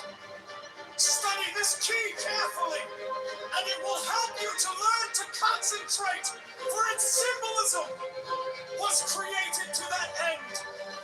The roses of the arbor symbolize desire, and it has been wisely said that desire is the motivation of evolution. Central figure, by his posture, clearly indicates that he draws power from above. This is a central point of occult doctrine, because you cannot even begin to use the subtler forces of nature until you realize that you do nothing of yourself, but simply act as a channel through which the life force expresses itself. His uplifted wand is a symbol of his ability to direct the natural forces with which he works. Also of the Hermetic axiom, that which is above is as that which is below. The horizontal 8 represents dominion, strength, and control, and is also the mathematical sign of infinity. The magician's left hand points to the ground in a gesture of concentration. The black hair bound with a white band symbolizes the limitation of ignorance by knowledge. The red rose is action and desire. The white undergarment, symbolizing wisdom, is encircled with the serpent of eternity. The table is the field of attention, which is the workbench of the magician. The implements are the wand, cup, sword, and tentacle. They represent fire, water, air, and earth. Also will, imagination, action, and physical embodiment. The garden is the subconscious mind which is cultivated by the acts of attention of the self-conscious mind. From this garden spring all of the powers of subconsciousness.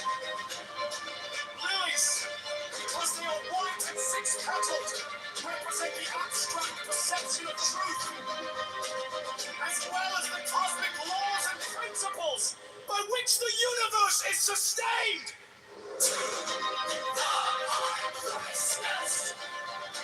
The astrological attribution of G2 is the moon. The moon is a reflector of sunlight, and thus is a symbol of reflection, duplication, as in a mirror. Like ideas, the crescent moon is cup-shaped.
Force manifests itself. The force manifests itself. The little dog symbolizes the intellect, the merely reasoning mind. He is a faithful companion, but must have a master. The magician!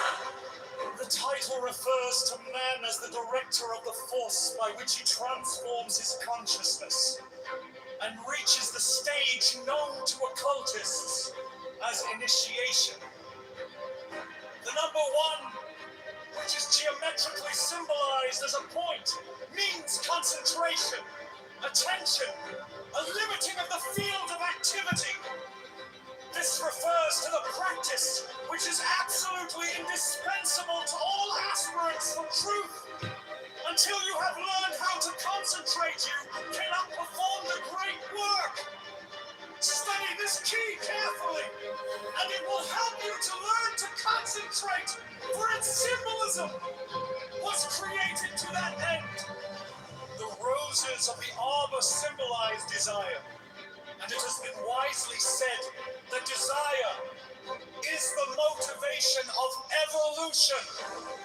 Central figure by his posture clearly indicates that he draws power from above. This is a central point of occult doctrine, because you cannot even begin to use the subtler forces of nature until you realize that you do nothing of yourself, but simply act as a channel through which the life force expresses itself. His uplifted wand is a symbol of his ability to direct the natural forces with which he works. Also of the Hermetic axiom, that which is above is as that which is below. The horizontal H represents dominion, strength, and control, and is also the mathematical sign of infinity. The magician's left hand points to the ground in a gesture of concentration. The black hair bound with a white band symbolizes the limitation of ignorance by knowledge.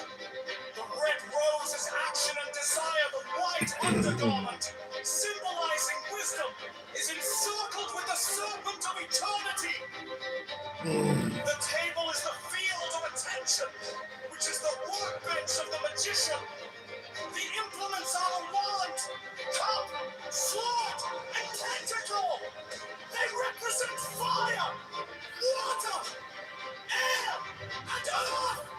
Also will, imagination, action, and physical embodiment. The garden is the subconscious mind which is cultivated by the acts of attention of the self-conscious mind. From this garden spring all of the powers of subconsciousness.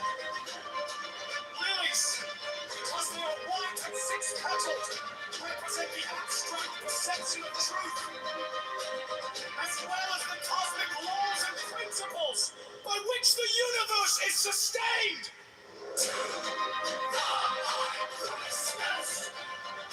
The astrological attribution of G2 is the moon.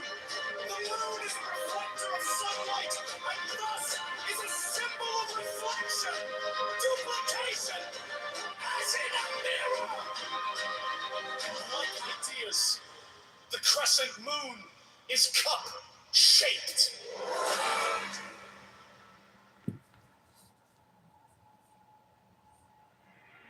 Force manifests itself. The little dog symbolizes the intellect, the merely reasoning mind. He is a faithful companion, but must darkness receives as the magician. The title refers to man as the director of the force, by which he transforms his consciousness and reaches the stage known to occultists. This card has a close connection with the number one, which is geometrically symbolized as point, means concentration, attention, limiting of the field of activity. This refers to the practice, which is absolutely indispensable to all aspirants for truth. Until you have learned how to concentrate, you cannot perform the great work. The darkness study this key carefully, and it will help you to learn to concentrate. Until at last we find ourselves upon the heights to which we now aspire. To that end. 10. The roses of the arbor symbolize desire, and it has been wisely said that desire is the motivation of evolution. Related to such ideas as speed, circulation, rolling, whirling, wheeling ether. What is meant here is that the symbology of this key refers to the initial whirling motion and the vast expanse of the root substance of the universe, which occultists call the limitless light. Differentiation to this every emotion. As all changes in form or quality on every page. The title refers to the attribution to this key of the pair of opposites. That which is below. Cavity. The horizontal age the rewarding intelligence is attributed to it. And the planet Jupiter, which is called in astrology the greater fortune, and is stated to have tremendous influence for prosperity and all benefits when well placed in a horoscope. The cherubic emblems are the cherubs mentioned in Ezekiel and Revelation. They represent the four signs of the zodiac. The wheel itself is the symbol of the whole cycle of cosmic expansion. The yellow serpent, whose movement suggests vibration, represents the evolution of cosmic radiant energy from fire into matter. The jackal-headed scorpius represents the evolution of consciousness from lower body to higher. Finally, the Sphinx typifies the will to cultivated by the acts of attention of the subconscious mind. From this God is spring all of the powers of subconsciousness. Lilies, because they are white and six-petaled, represent the abstract perception of truth, as well as the cosmic laws and principles by which the universe is sustained. To the high priestess, the astrological attribution of key 2 is the moon. The moon is a reflector of sunlight, and thus is a symbol of reflection, duplication, as in a mirror, and I guide tears. The crescent moon is cup-shaped, and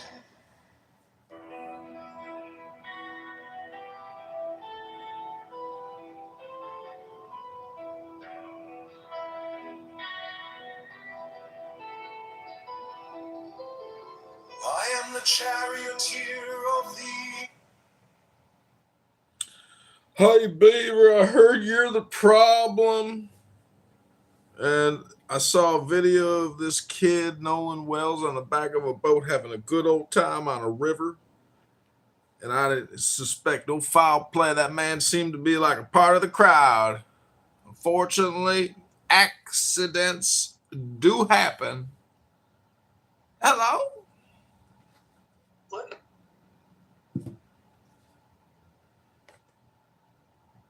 Do the Bill Clinton voice. Hey, Monica, could you send Monica in here? Hey, darling. You know what I'd like you to do, Monica? What's that, Mr. President? Come on over here, Monica. Let me show you something at the desk. Open up that drawer right there and take out what you see. Oh, Mr. President. Hold on a second. I got a call from Jeff. Hey, Jeffrey. Yeah, I'll see you on the island this weekend. Monica, come on over here and say hi to Jeff. Hi, Jeff. Hey, Monica, it's Jeffrey. All right, Jeff, I'll see you this weekend. Take it. Monica, come over here and suck Daddy's dick. Mr. President.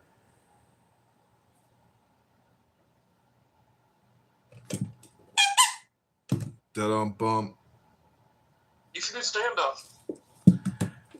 I do stand up. I only have 150,000 fucking videos up on YouTube, dude.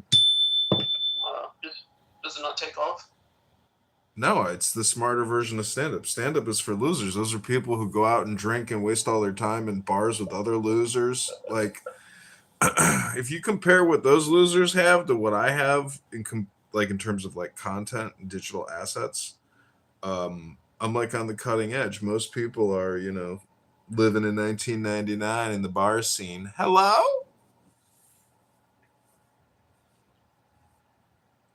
Why do you think so many people are trying to manifest their murder out of this Nolan Wells situation? Because it's like a subconscious boogeyman It's like a ghetto mythology, or like a Candyman. Did you ever see the movie Candyman?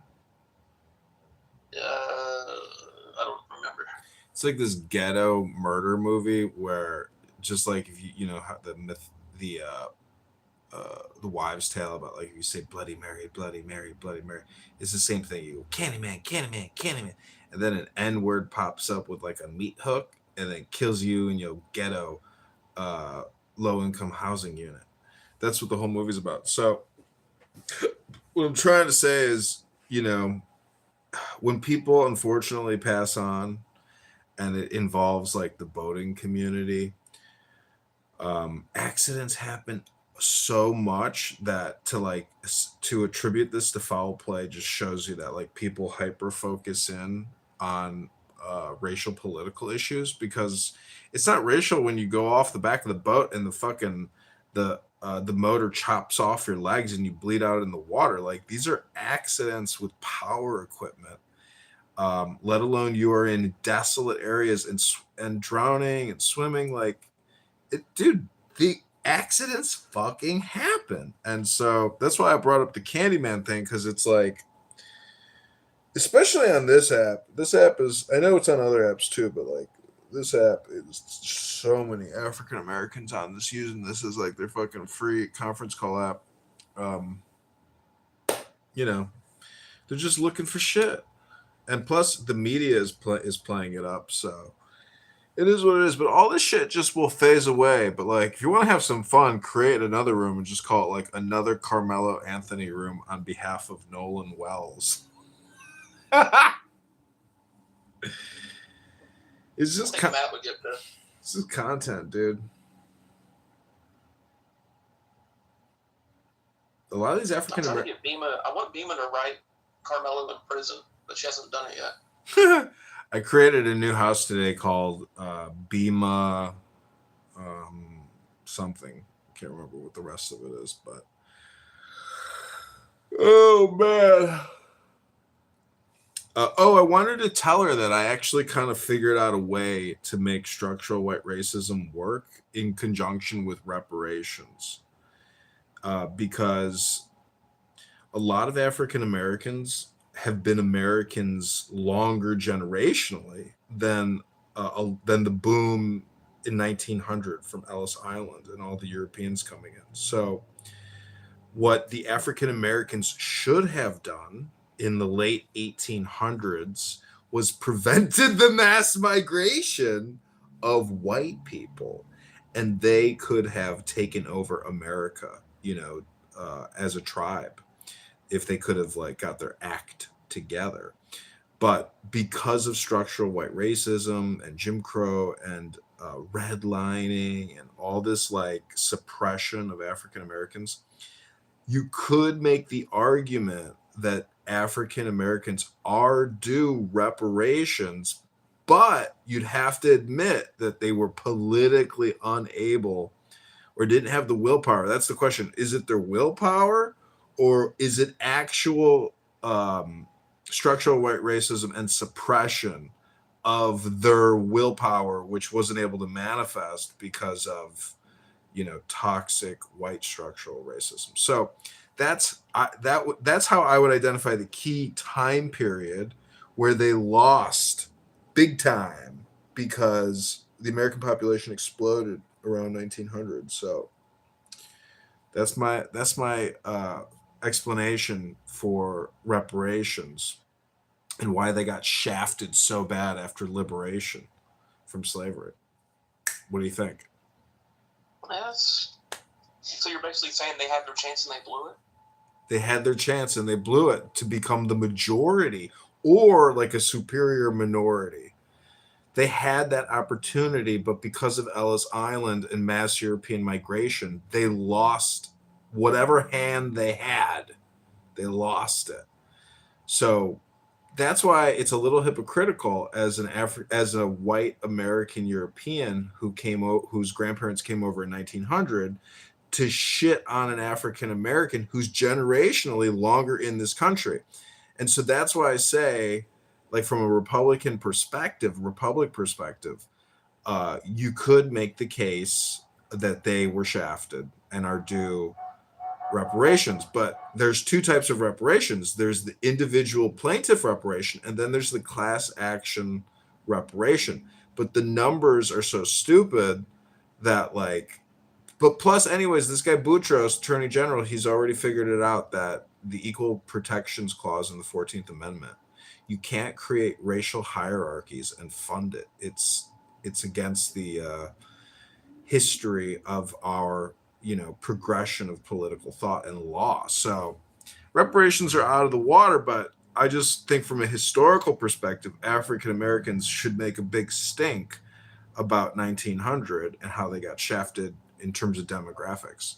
And maybe Dr. Peepee, the pseudo intellectual historian who knows everything about these weird little minute things, which are so stupid. I keep quoting him and I say, "That's not the topic. Stick to the topic, please."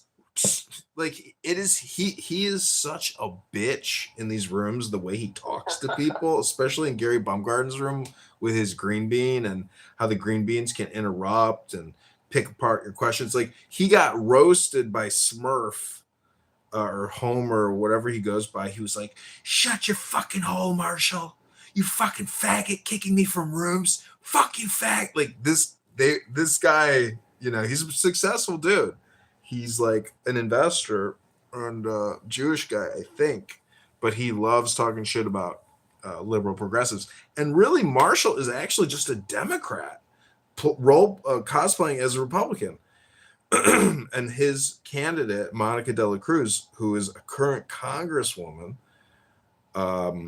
they hate Trump. And like Marshall talked shit about Trump all day, every day on this app.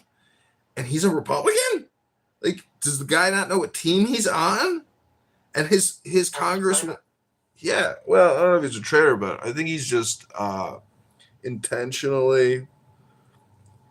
I don't know. When you actually meet people that work in politics, try to play in politics, or have been in politics, I don't know. Marshall is just like, there's 10 Marshalls out there. He's not. He's Stephen Bader with an uglier face. I'm telling you, the Stephen Baders and the Marshall Stankin Rankins and that other guy who's a Democrat, they're all just Democrats, dude. They're all a part of the same fabric, cut in ugly different shapes. It's like this everywhere, dude. I'm telling you, this country is Democrat. There's so few Republicans. It's unbelievable. But anyways, back to Nolan and his adventure. Do you ever feel sorry for being white? Or guilty, I mean? No, not in the slightest, because I know where my great-grandparents came from, and they went through Ellis Island. So I have no role or part or play in this drama that happened here in 1865, etc. So I think my conscious. Back in grade school, when you were in class and you were watching a scene in a movie that depicted slavery or mistreatment of black people, did you feel a tingle inside, or did you feel sorrow? Well, I didn't really know just how brutal African American slavery was in this country, like with the masks and like the neck devices and a lot of stuff. And so as a child, I just had no feelings because I was never really shocked with the truth of slavery or punishments for slaves that misbehave, etc. Like, I mean, have you ever thought about like what it would have been like to own a plantation and you had 300 slaves that worked on your plantation and you had to basically run them industrially, psychologically, physically, mentally, nutritionally, housing, clothing? Like they're your horse that you have to like take care of, because each slave is worth like 300,000 at the time in today's dollars. So you have basically a robot body that you have to treat well to preserve your investment. I don't think they were worth that much. I think they're probably like 40 to 50,000. You could look it up. I was shocked that it was like in the hundreds of thousands. Yeah, because think about it. Like getting a robot from Africa is expensive, even back in 1865. And like, if your plantation is doing $1 million plus a year, I don't know. Anyways, you could like run the numbers, but I've read that the average slave got to keep more in his or her productive output than the average taxpayer gets to keep today. So you go to work 3 to 5 days to pay your federal taxes, but a slave only went to work 2 out of 5 days to pay for his own personal upkeep based on whatever that plantation slave owner would provide in terms of minimal housing, medicine, food, clothing, etc. So I know that's like very horrible thing to say, but I have read that they've actually picked the numbers apart. And statistically, slaves got to keep more than your average income earner here today because we're paying almost 50% in taxes at this point. Hello? They got to keep something. That's why I said the owner would have to kick back some of that slave's revenue generated to preserve the well-being of that investment to maximize. Oh, you mean reinvesting? I thought you meant they actually got a small wage. No, absolutely not. I mean, but they had to be provided with housing or something to keep them surviving. You wouldn't want your horse in your barn dying, would you? That's why I say you got to like really try to like role play this out in your own head to understand what it was like to own slaves. It's not something that you can just like pass off and say, yeah, like you never thought about it. Like they are part of your lifestyle, They are your slaves. And some slave owners probably educated their slaves because they're like, what else am I going to do? Let's just go read books to the slaves all night, Try to make them hate us less, want to kill us less, and increase our return on investment and productivity for the week. So that's what I'm saying. It's a big mind fuck because like you're like manipulating your slaves to maximize productivity and not kill you and not run away, etc. So it's like, did you have a working relationship with your to think about? Hello? Would you be a brutal dictator, or would you be like give them a lot of 15-minute breaks and vacation time and all that stuff? Well, we know the vacation time, there was probably some kind of downtime. But I bet you a lot of these slave owners used Christianity. That's about it. What was that? Yeah, Christmas, one day. Yeah, one day a year, not even New Year's. Well, that's why I say it's like, see, the problem with communication is that so much of it's just like political memory repetition, but it's not based on what really was. And it's just so polarized to match the ideology of today. But again, I gave you the reason why I created that Bema room was because I was like, if there was a time in African American history where they lost the biggest opportunity that they had to become the dominant force in America, it was in that brief period in the late 1800s. That's where they could have actually exercised political organization and action to take a large percentage of the government under their control, politically, congressionally, senatorially. And they could have prevented the mass immigration of white people into this country. So if you talk about redlining, your fucking average block in a neighborhood in Brooklyn or Minneapolis, it doesn't matter. That's insignificant to the 100 million white people that came in through Ellis Island and just mass populated this country and completely. What they could have stopped, though. I mean, how would they have stopped anything? Well, what do you think the argument about today is? Nobody wants this mass Muslim migration that has happened into this country. So that's my point. Is like, look at the Somali situation in Minneapolis or Detroit, etc. And they've taken over the governments. And that's what I'm saying is the African Americans could have quadrupled their population, become a dominant force, and America could have become a black superpower. But it didn't happen. And that's what I'm saying is all these arguments are insignificant compared to that loss. All this bullshit about redlining and Jim Crow. I don't understand what you mean. I'm saying that after liberation from slavery, the argument would be is that they were prevented from becoming a political organized force in the government.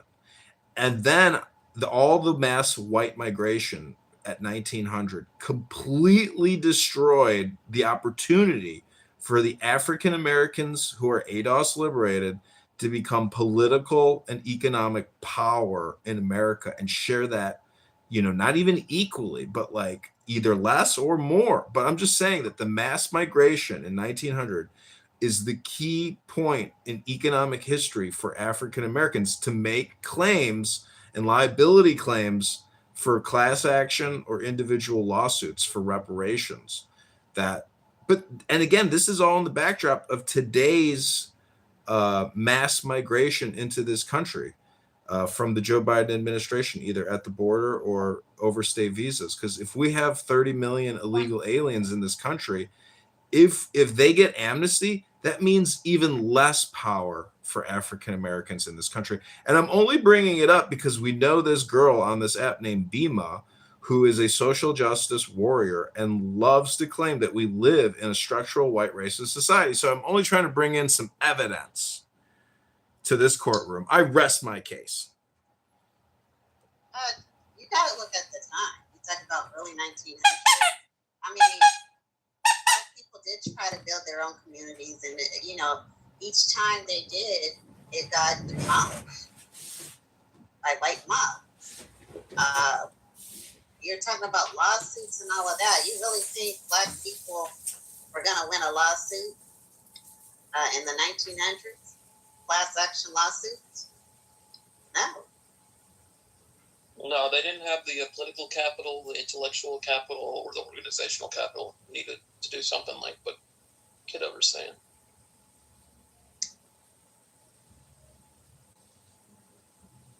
No, it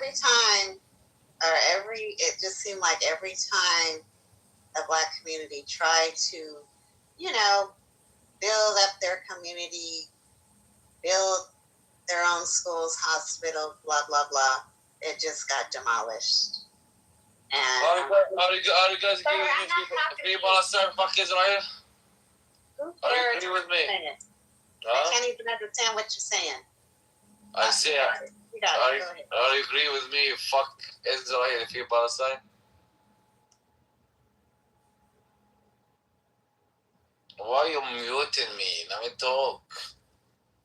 Free country. Free of speech. It's not for you. Huh? See Not for you. the other thing about What the fuck are you first? I'm an Arabic nigga. I'm a fucking Arab.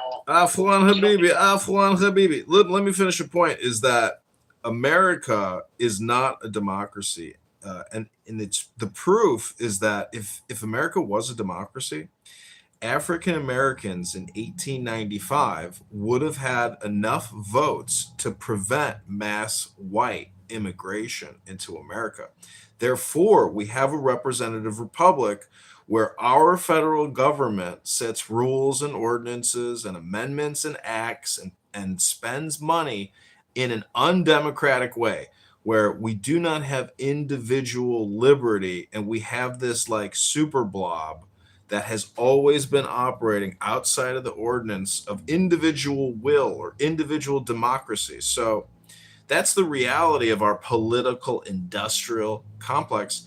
And that's the explanation on why blacks have been redlined and delegitimized or have suffered in comparison to, I guess, the per capita of white people. Because if you buy yearbooks on eBay from America in the 1920s, 30s, 40s, 50s, You can do that. yeah, you can. And you can actually see the demographics of the classrooms at major universities or high schools, etc. And there's no black people in those yearbooks. None. And so schools were segregated. It's not. It's more than that. That I mean, well, I guess what I'm saying is that the lack of integration is the lack of economic equality, or at least equity. Anyways, I'm just saying there's a lot of ways to skin a cat, but if African Americans in 2026 are not for ICE and mass deportations, they don't understand their own political capital, or they do not have what you could call real politique. Hello?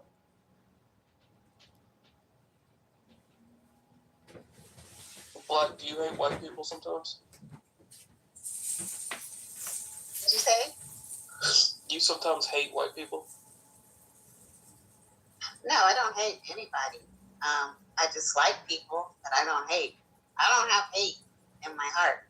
I do dislike. For me to hate somebody, it has to be real bad. I don't even hate Pepe with his ignorant ass. But I dislike a lot of people. Do you ever have fantasies of torturing white people? Absolutely not. And that's the thing. When I see anybody get tortured or hurt, that hurts my heart. I don't like to see anybody, white, black, Latino, Asian. I don't like to see anybody get tortured. And so that's what I'm saying about black people is black people cannot, in my opinion, and my factual opinion, really, because I believe it's a fact, black people cannot be racist. We don't have the capacity of taking over this country, lynching white people, throwing them into ovens, accusing them of crimes they didn't even commit. I mean, you walk down the street and blink at a white woman, oh, here comes a white mob. You're convicted and killed or lynched. A lot of people really need to, go to the YouTube and look at some of the cases where black people have been convicted of some of the stupidest shit in this country and killed. Well, I just want to. It's sad too, because I heard about the lady and her husband. Her husband got lynched over some land. I think his last name was Turner, I think. And then she spoke up about it. And then a white mob came to lynch her, and she was pregnant.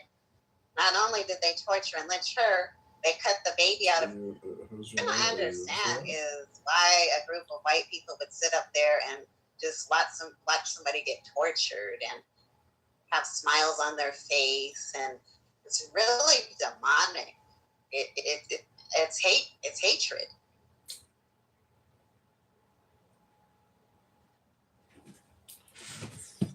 Well, I was going to say, if you talk to Bima, just tell her that my little research into structural white racism was my little way of giving back and fighting back if her theory is correct about the flat earth. But regardless of how I was born at my birth, or what the truth of the earth is, or what my death will be, I did my part today on behalf of Bima. Thursday, July 23rd, 2026. I stake my claim on the late 1890s as being the historical apocalypse of the African Americans in America. I mean, what is her belief again? I'm sorry, Dima. What's her belief? She thinks that we live in a structural white racist society.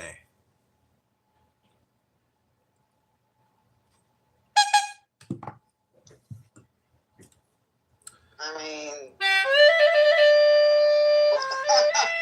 you don't think so?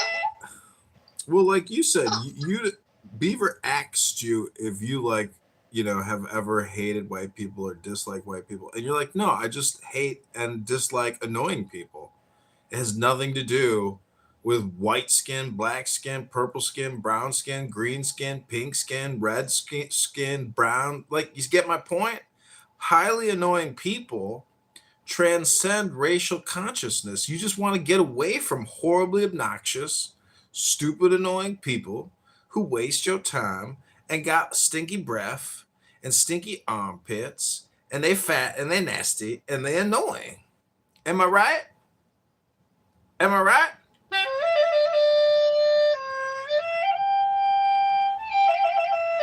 I mean, if you think this is a structurally white racist society, provide some evidence or opinions on why that's so.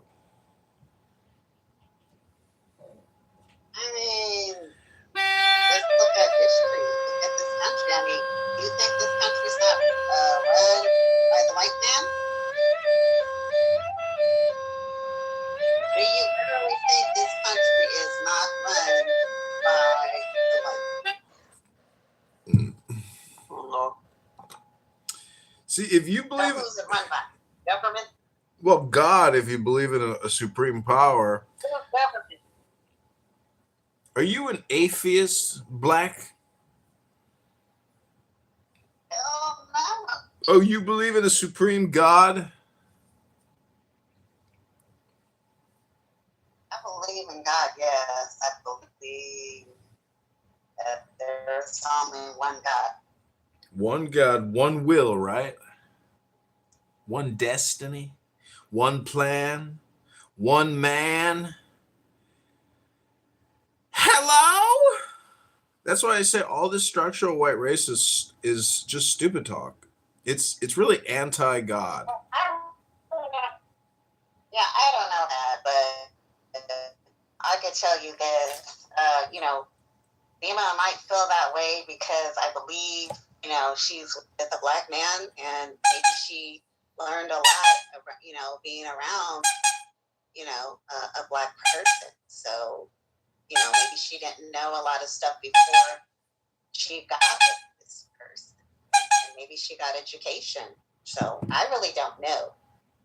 But you cannot sit up here and tell me in this country that there's not parts of this country where it's certain sections are for, lower class people and upper class people. I mean, and who's mostly the upper class? It's not Black people. It's not Latinos. Yeah, but there are Asian. upper class in the African American community. It's just so ridiculous to say there's not Black elites. For Christ's sake, King Lamar, Oprah. I mean, the list goes on and on. Jay-Z, Beyonce, dominating the media, dominating industries. Never said there is not Black excellence. There is Black excellence. It's the majority. I get it, but it's a bell-shaped curve, and I think it's kind of entitled. I think I've come to the conclusion that people on Clubhouse are extremely entitled and privileged because there are people that can come here 40 to 50 to 60 hours a week as if they're fucking rich. How the fuck could people spend this much time and give all their focus and all their concentration, all their mindfulness to a fucking conference call app with a bunch of people intentionally gaslighting each other? I'm just saying that everything is a bell-shaped curve, and when people say, it's a white man's world and there ain't no Blacks up there, it's like bullshit. African Americans are the cool people, didn't you know? And all the white people want to mingle with the cool people, like Barack Hussein Obama, who ain't even Black. Mama white? I mean, come on now. It's all theater. Really not Black. He is half Black. He's half African. He's half white. His mother's white and his father is from Ghana. So he's half Black.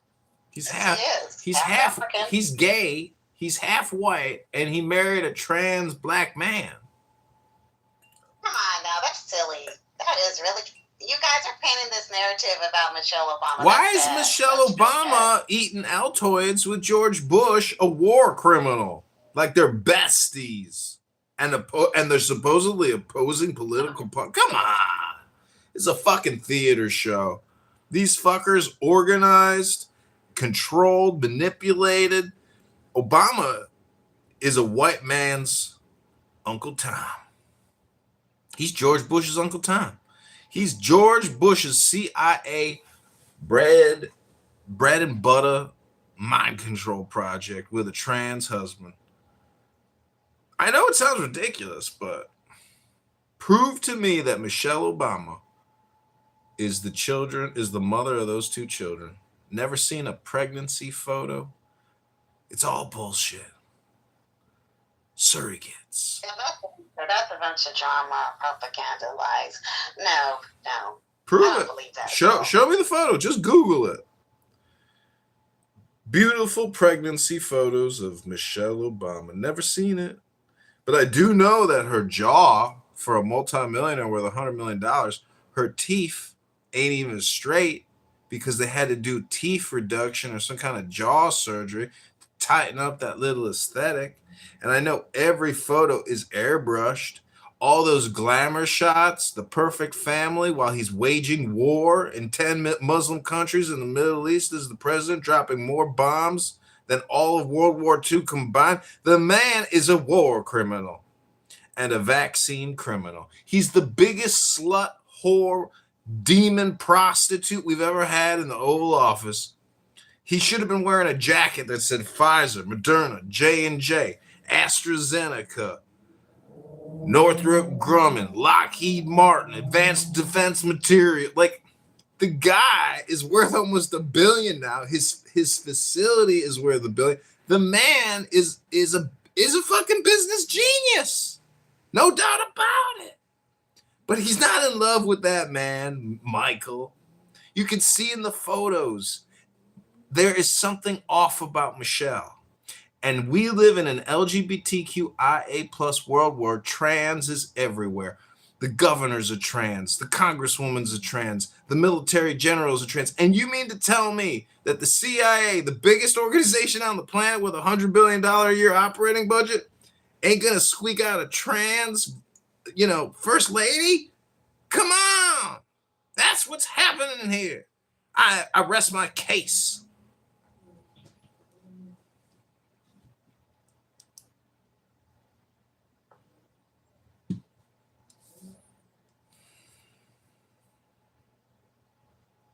Okay. Eva, you wanted to say something? Hey, I'm out partying right now, man. I'm out with the white folks right now, man. This motherfucker busting, man. I gotta go to the audience. Oh, damn, get me up. But I can't say too much right now because I'm out. But when I get to the crib, it's busting. Shout out to Beaver, man. Make sure y'all follow the miles. What up, Black? What up, Ayon? You feel me? I'm gonna tap in with y'all in a little bit though. I'm out partying with the white folks. You feel me? No cap.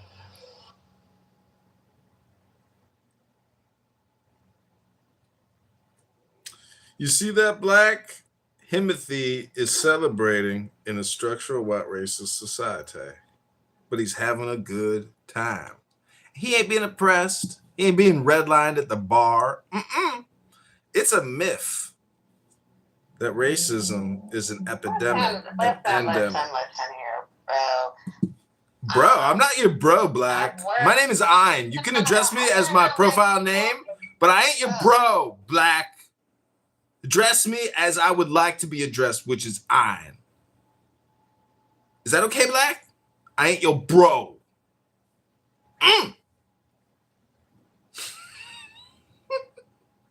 Yeah, okay. Anyway, as I was saying, I go to work, I'm around white people, and I'm not oppressed at work, even though I do believe certain areas, there is biases, but, I'm around white people all the time. Am I oppressed at work? No. But I'm not going to sit up here and deny that there's not issues in this world. So, you can, but I'm not. big rush, powerful rush. Well, you're putting words in my mouth that I didn't say. And I think everybody can obviously admit that there are issues in our society, in our government, on the world at large. So I'm just trying to put forward a positive, optimistic, neuro-linguistic program that helps people along their way. Because I ain't got all day to argue with you. You angry. I'm happy. Leave me alone. Yeah, I heard you earlier. You just trying to downplay. You talking about the master.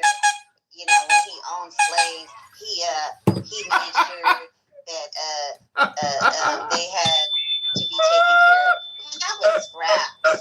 That was scraps. Have you been on a plantation before? Have you seen where slaves lived? Come on, bro. You gotta do better than that.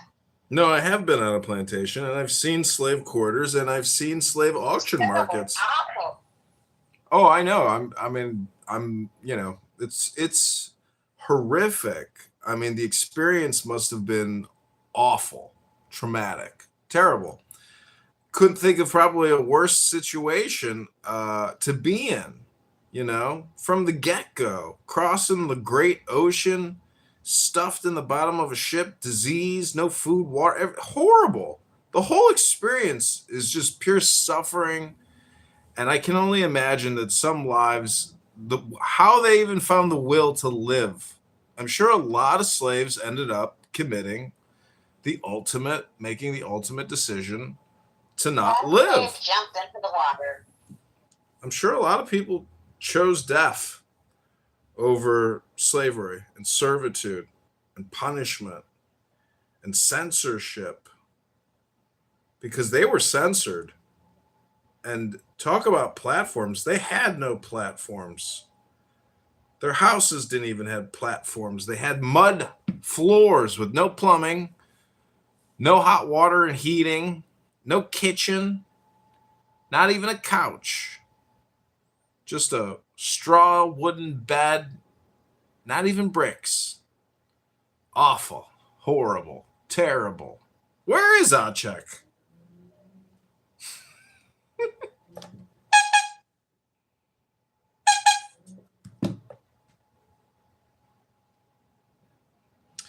So, Black, are you in the know about Nolan Wells?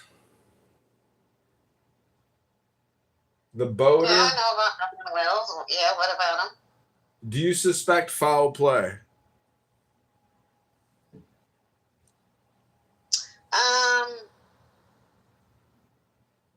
The only foul play, not directly on him, the only thing that I feel is they knew that he had drowned and they just left him. And that's just the bottom line. So, do I believe that they hit him with an object or no, I don't.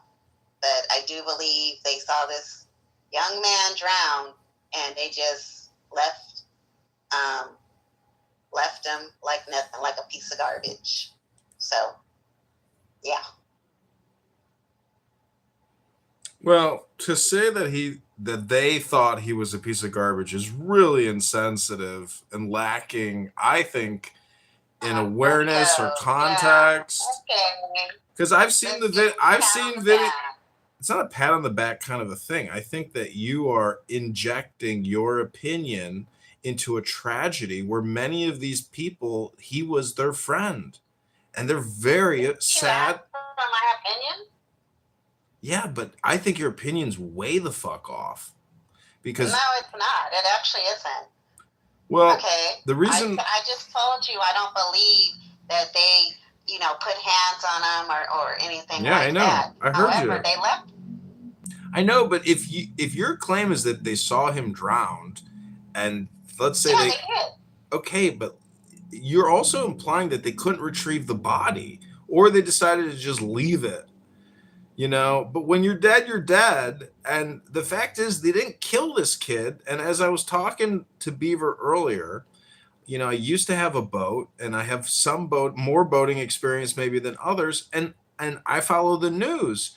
And in Chicago, we have what's called the playpen, where there's a lot of boats. So that means a lot of accidents, horrible accidents, because you're dealing with power motors, huge machinery at high speeds. And so, you know, I guess I won't continue speaking because I hate being redundant.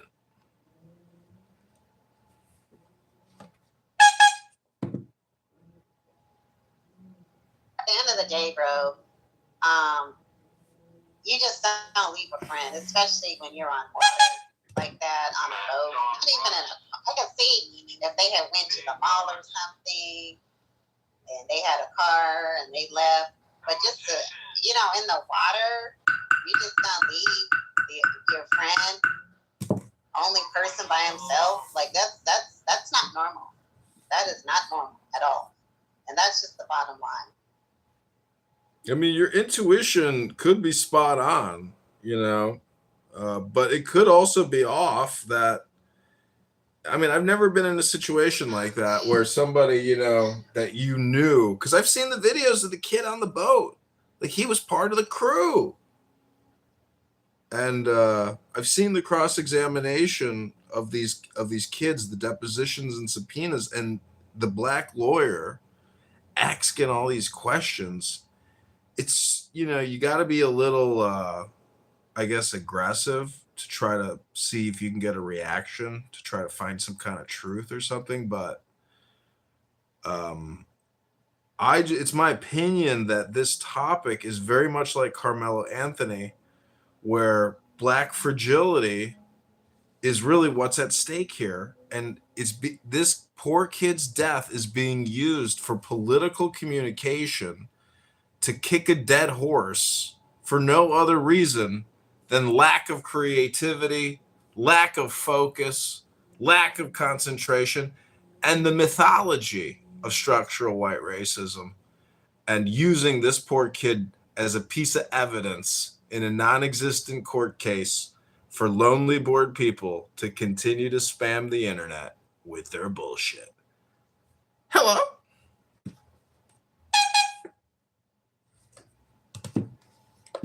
How do you respond, Black?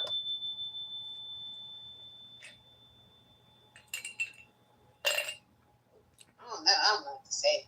It's in and out. It's in and out. She doesn't even know what to say. Who said that? What's his name? The black guy who wants to be white. What's his name? I don't know. I forgot his name. Anyway, listen. Sad case. Very sad case. Carmelo. Am I saying it right? Carmelo Anthony. Sad case. Very sad. It's very sad when, people pass. It is. And at such a young age, sometimes our choices put us in bad situations. Like, again, and I'm just going to say this again. You on a boat with a group of friends, partying, whatever you're doing, you cannot tell me that out of all those people, he's the only one left behind. Okay, something doesn't add up with that.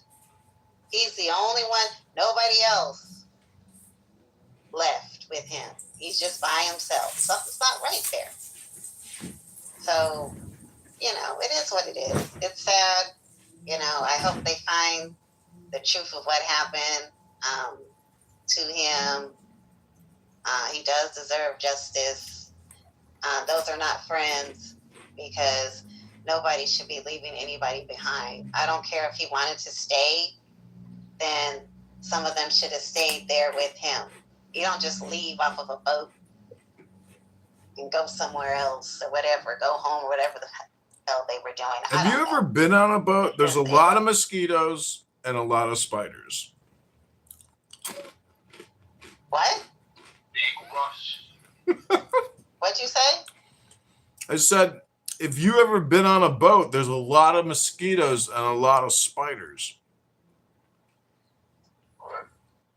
Okay. So what are you saying? That could have been one of the determining factors why they decided to head back to port, to the dock, because they were like, fuck it, let's get out of here. There's a lot of mosquitoes, and I'm getting bit up. Fuck. And there's a lot of spiders over here. Fuck, let's go. Okay, well, I thought the boat ride was pretty long. So if they knew all that, why even get into the boat?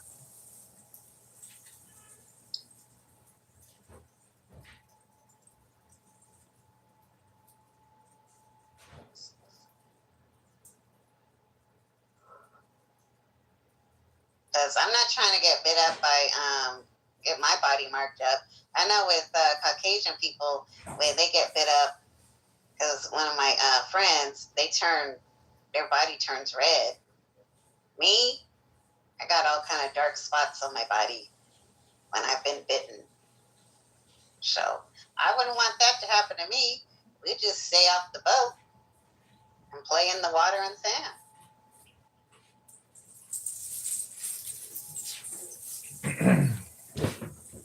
Well, I was on a boat one time in college. I got my boat license. I took out a boat with two friends of mine to go water skiing, and the water was ice cold. And I said to my friend, I said, bro, there's no way. I can't do this. It's too cold. He says, go stand in the back of the boat. There's a puddle. It'll cool you off from your feet. I'm standing in the water in the boat. I'm like, yeah, maybe this will work. Next thing I know, he shoves me over the back of the fucking boat. So friends fuck around on boats and people get clips, you know? I got a bunch of friends, and, you know, I mean, in hindsight, they're kind of assholes. They weren't necessarily looking out for me. They were kind of like parasitically using me to have a good time, and I suffered the consequences of the fake friendship. And I think that that's what could have maybe happened to this young man.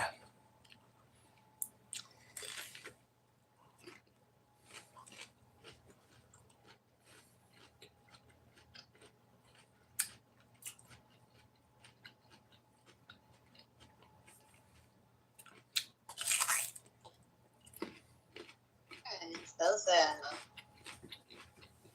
Oh, hi, Matt. I didn't see you come in. Something's wrong with this app. Hello, black girl. What's the latest and greatest on that cake? Nothing. The room was running on fumes. So I changed it to reparations. Beaver, Beaver, maybe you can give Matt a summary statement about my theory about how African Americans were apocalyptically decimated in the 1890s with the advent of Ellis Island and the mass influx of white people. And that would be the point in history where reparations would have to be calculated. So, I don't really, I mean, it doesn't make sense to me, but whoever believes that African Americans missed their window back in the turn of the century with Ellis Island, they should have come together and stopped the mass immigration of Europeans, because that dilutes their numbers as a percentage of our population.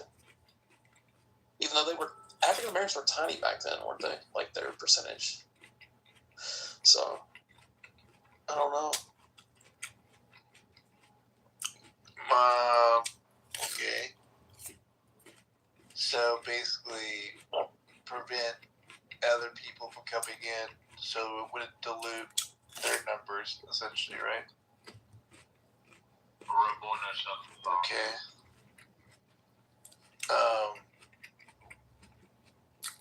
I don't know. I'm not African American. What have they said about it? I don't think Black understood it either.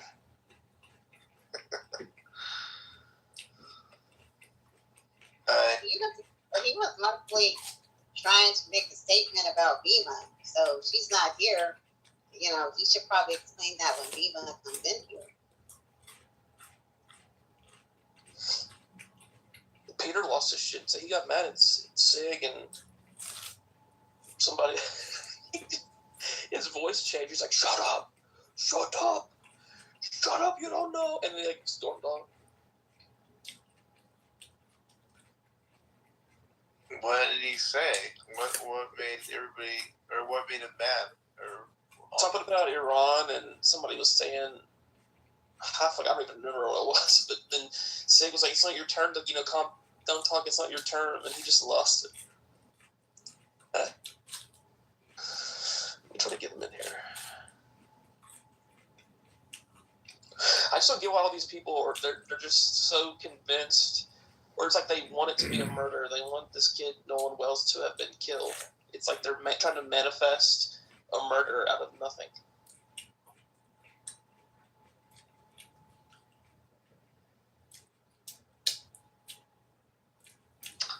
I mean, I would have to agree quite a bit. I mean, can there be foul play? Sure. Could there not been foul play? Sure. We just gotta wait and see. I mean, from all that I've read the last little bit, I don't think anything went wrong in terms of anybody plotting to get him or something. But maybe I'm wrong. Maybe there's somebody out there that knows something about like an evil plot to kill him or something. I don't know, but I don't know. Like, I agree. I don't know. I mean, anything's possible. I'm not willing to like just discard it, but man, those people were pretty dumb to plot to kill this kid like on such a busy holiday. I don't know. Maybe I don't know. I don't know. Well, the 20 Americans that have died in this conflict with Iran, that's real. The hundreds of Americans that have been injured in the war with Iran, that's real. The 5,000 dead IRGC commanders, that's real. But this kid drowning is not necessarily from targeted assassination or coordinated murder or RICO. Oh, we got Tiger here. Maybe Tiger can help us. Tiger, we're talking about this young African American.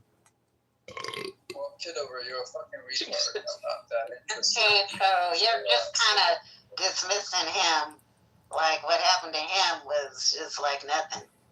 Well, we're here talking like privileged, entitled people who are alive.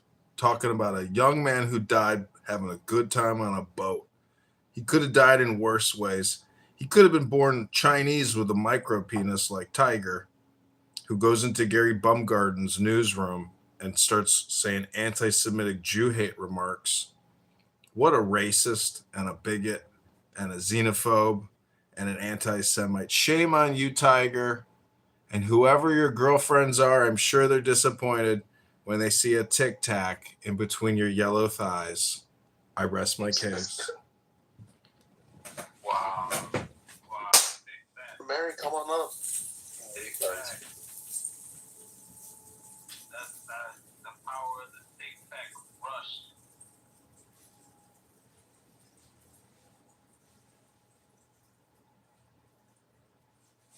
I think Mary heard Peter wig out and scream and yell and leave.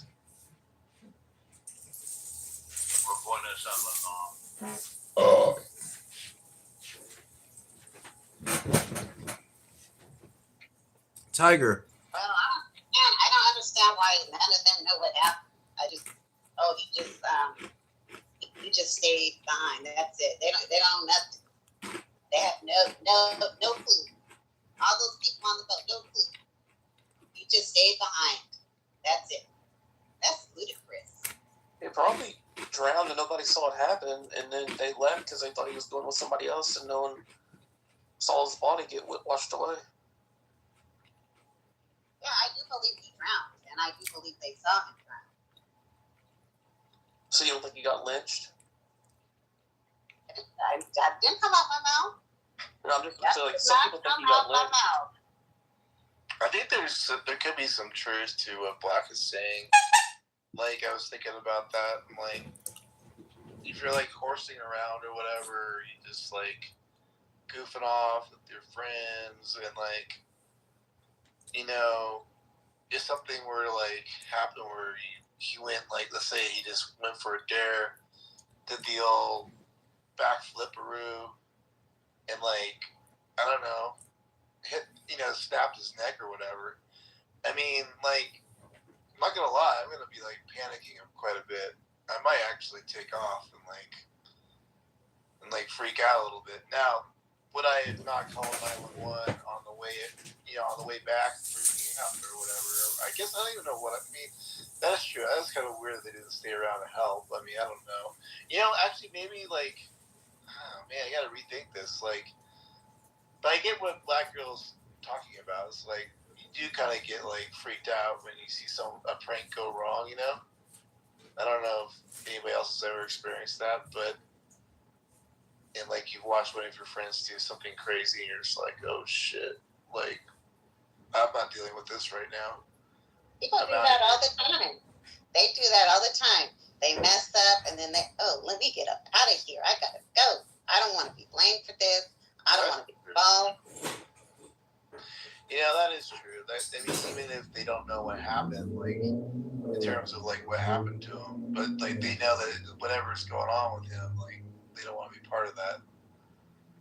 I don't know, man. Like, I can see, like, especially if you're drinking and doing all that shit, like, you can get pretty paranoid pretty quickly, Because then all of a sudden you're the person that's gonna be like on the hook. So maybe like it's kind of a stretch a little bit, because I don't know. I mean, I don't know how good friends they really all were, but if there was like, if they were just kind of like, I don't know, adjacent friends there, then maybe they'll be more willing to like just take off. You know what I mean? Like, I don't know if they're like all this great, like really good friends. Maybe they were. I don't know. I don't know like the history of all the people. See, this is like people talking about the movie Scream or something. They never saw it. Nobody knows nothing because it was an accident. Because it wasn't a murder. What? Yeah, I don't think anybody's saying it's a murder. Like, I don't think anybody intentionally went out there to kill Nolan or whatever. I think it was just like, oh shit, damn, I think he might have like broke his neck or something, and like, I don't want to be part of this right now. Like, we're out of here. Well, and then like that doesn't excuse them, but like that's what happened. You know what I mean? Probably. But see, if it wasn't a structurally white racist society, we would actually have courageous people that want to help save their friend that's drowning. But at some point, you still got to throw the towel in and say, you know what? We can't find the body. It's getting late. We've already sent in the coordinates, etc. Like, when did they pull the plug? Was it too soon?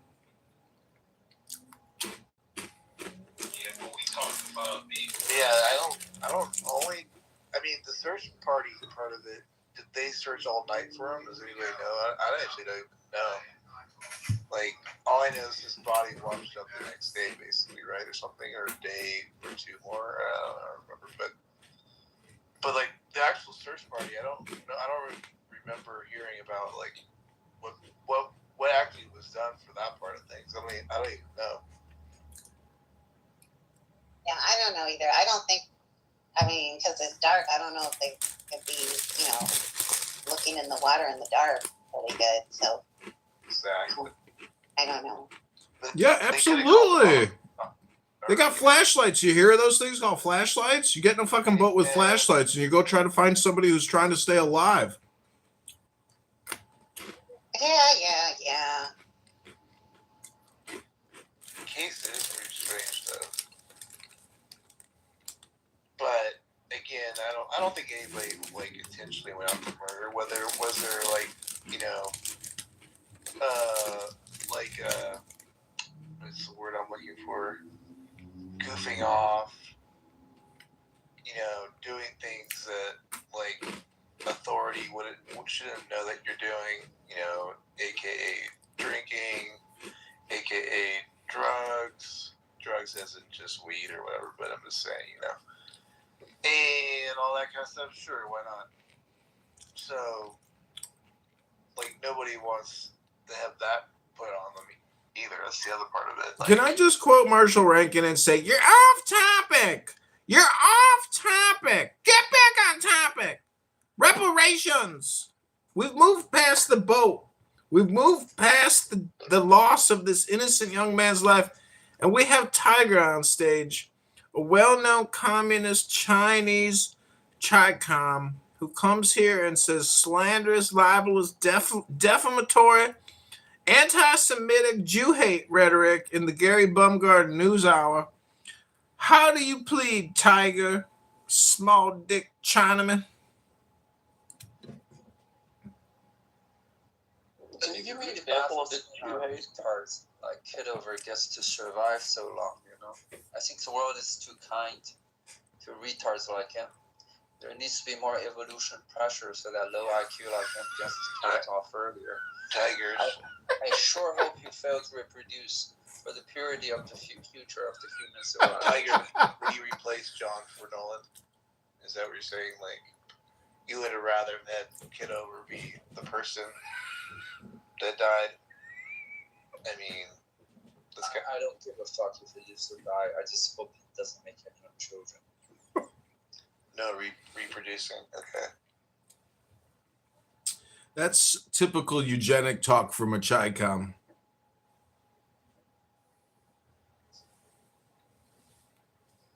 Norm hasn't been in here since I told him to go eat worms, and then Pepe, he's really pissed at us. Well, what the fuck y'all do to Pepe now? You just modded the nigga yesterday. What the fuck? I know, but like, did you not hear him come in there and it's like, these Beaver and Matt, they steal my ideas for rooms and they don't mod me and they think I talk too much and take up too much time and center myself, and they like to mod stupid N-words. I think he was talking about you. That's crazy, because I was just in the room. I just was modding in the room with him with Sig. He didn't say shit.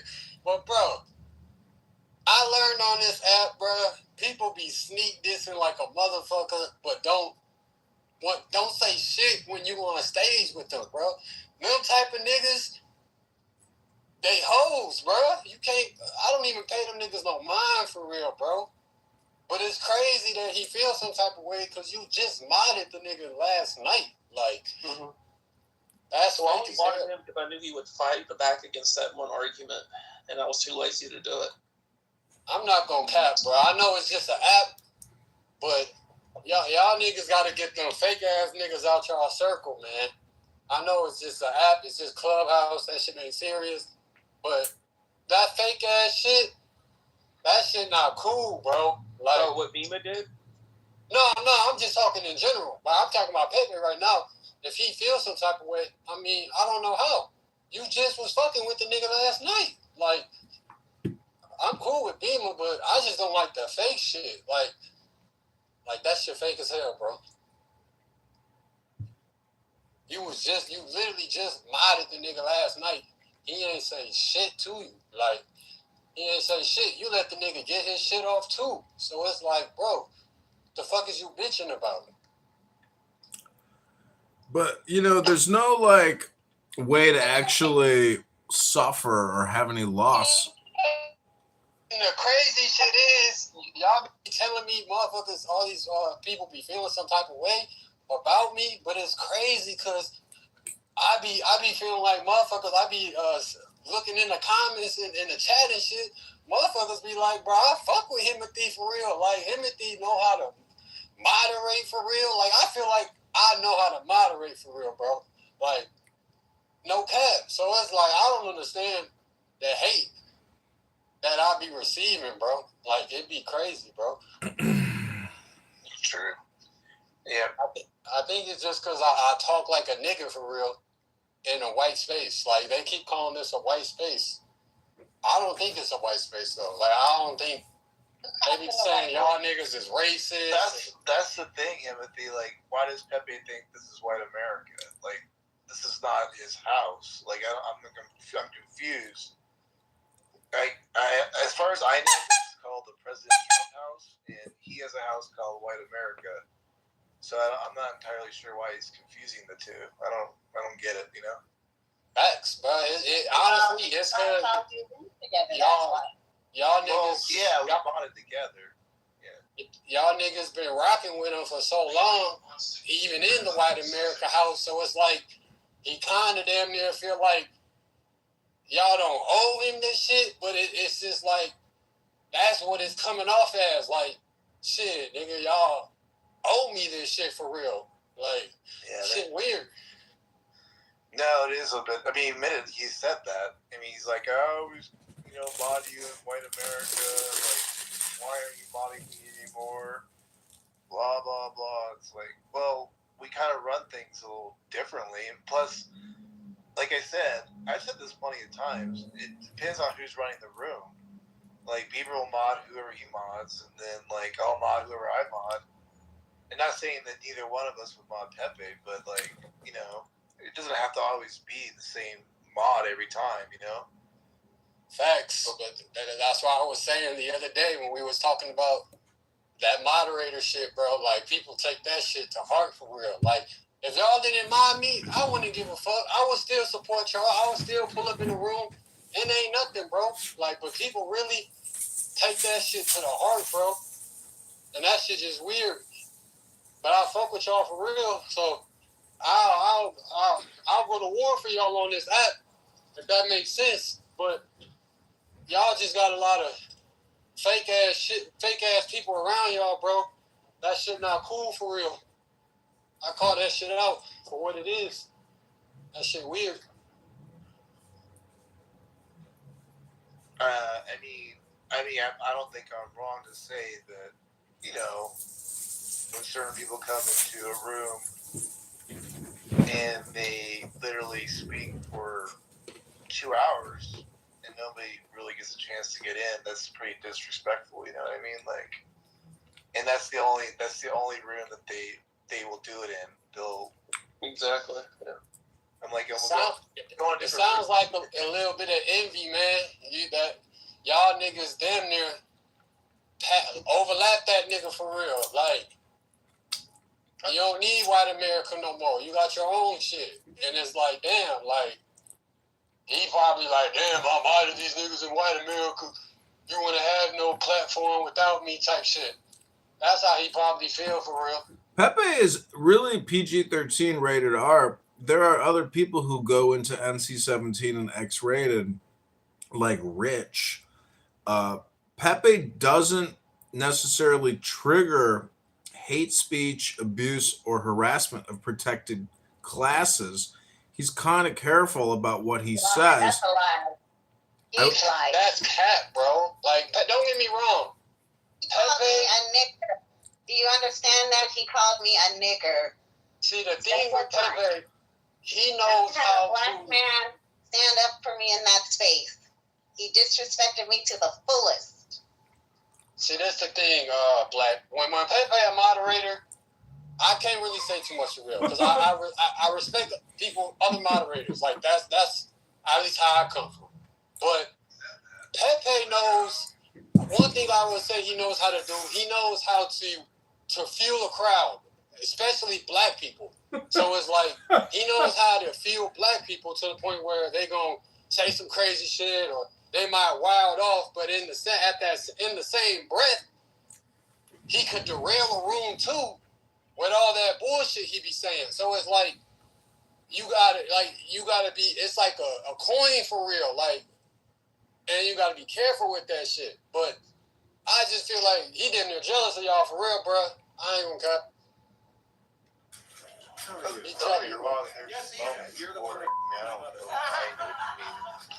Like, that's the thing, is like, obviously he does that show or whatever, that's fine. I let everybody speak. I still will, obviously. If he came in right now and let him speak, I just not throwing a beat right now. It's just not the thing. Like, especially if I want to have a discussion. I mean, there's moments to do stuff and there's moments not to do stuff. You know what I mean? Like, come on now. And like, I don't know. Like, honestly, my ears were like, I was getting not my ears. Well, actually my ears too. But I was actually getting a headache. like I was telling Beaver, like I literally, all the screaming and yelling after a while, I literally was just asking, like, can you just like chill out a little bit? Like it was like literally giving me a headache. I didn't come on this app to have headaches, so you know, it is what it is. But I have I have nothing against Pepe. It's just I gotta run the show, you know. Facts, man. It's your shit, bro. And I think all the other people, even though you feel me, you shouldn't even give a fuck about what the next nigga or the next bitch feel about you.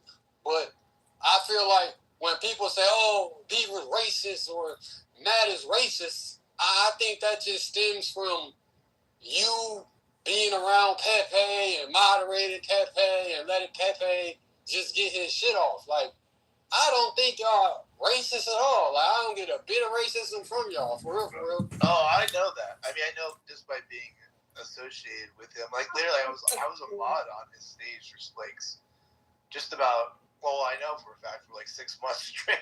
He eventually invited America at the height of this app with what was going on. Like, I already knew I was going to be associated with that shit. But you know, it was good to have the topics and like the entertainment and all that kind of stuff, and it still is whatever, you know. But I already knew that going into it. I mean, I already knew that. Like, and plus, like, you know how it goes. If you have this app, white people are already by default just racist, labeled racist anyway. So who cares at that point? Like, I might as well just like embrace it at that point. You know what I mean? There was a black dude that came in right after Pepe said all that shit. He was like, "Yeah, Matt and Beaver, they just want to be you, Pepe. They want to be you." Wait, there's someone that said that? That's hilarious. He was either that BWA Haitian guy or some other guy that sounds like him. It was one of the two. They went after you, Beaver. They went after you today. We're not after you, but Dan was making fun of you today. I don't know if you caught that, but he said you sound like I wish I remember the name. Man, ping that nigga in the room, bro. I'm tired of his secret, bro. I know it. You told me, bro, but that nigga always speak dissing, bro. Like, that shit is weak, bro. He might come in really late at night because I missed it. I wanted, like, he comes in at like 2 or 3, right, in the morning or something. I don't know. Go ahead. Richard is also next to Pepe. I don't him either. Now, he's never called me anything, never called me in, but you kind of tell how he talks to me. Very disrespectful. Oh, he's worse. Rich, You guys come across as just normal people, right? Because I've known you, and I remember, I think each of you, I remember, probably said something racist in the past that I heard. I wasn't happy, but you know, we had back and forth. But you guys, you know, after knowing you guys just normal. Everybody says something racist sometimes, especially, you know, on Clubhouse. And Pepe is a little bit, you know, you guys are the normal people. You guys are nice people too. You know, Himothy is a really respectful guy. Actually, he's pretty good. But then you get Pepe, right? Pepe is like, I sort of understand him, but he's kind of overboard that he has to get a high out of getting controversy in the room and say something that he knows is going to have backlash, and he enjoys, you know, engaging with people with that. You know, I think that's a little bit morbid. But even that, you know, I sort of understand him. And he's not, at least with me, he doesn't go too far. But then you get, you know, weirdos like Kitover or Rich. You know, they're kind of the same weirdos. They have 1 million alt accounts that says nothing of value, but just enjoys being there and say something really serious. projection mirror has been activated. Their mom not like them or something. That's stupid. I just don't understand outliers like this. I cannot understand normal human society. The scumbags such as this exists. You reported one time, Tiger. I think I got clipped because of you one time. You're here. You know what I mean? But we're all good. And I want to thank Tiger for the shout out, but I really don't like being put in the same square or box or circle as Rich. Rich can be funny at times, but by God, he is one of the most highly annoying people on this app because he refuses to stop talking when other people are talking and just keeps going. And when you have to listen to multiple people talk, it's just too taxing and annoying on the brain. And Rich is one of those extremely highly annoying people. And I'll be honest with you, like if I knew him in the real world, I wouldn't want to know him in the real world. I wouldn't want to communicate with him in the real world. I wouldn't want to hang out with him in the real world. And that's just me. But Tiger here, for him to say that I am one of those types of retards like Rich, I have to push back and say I am my own special, unique retard faggot, unlike that faggot retard. I am complete. I just don't waste my time categorize different kinds of shit, you know.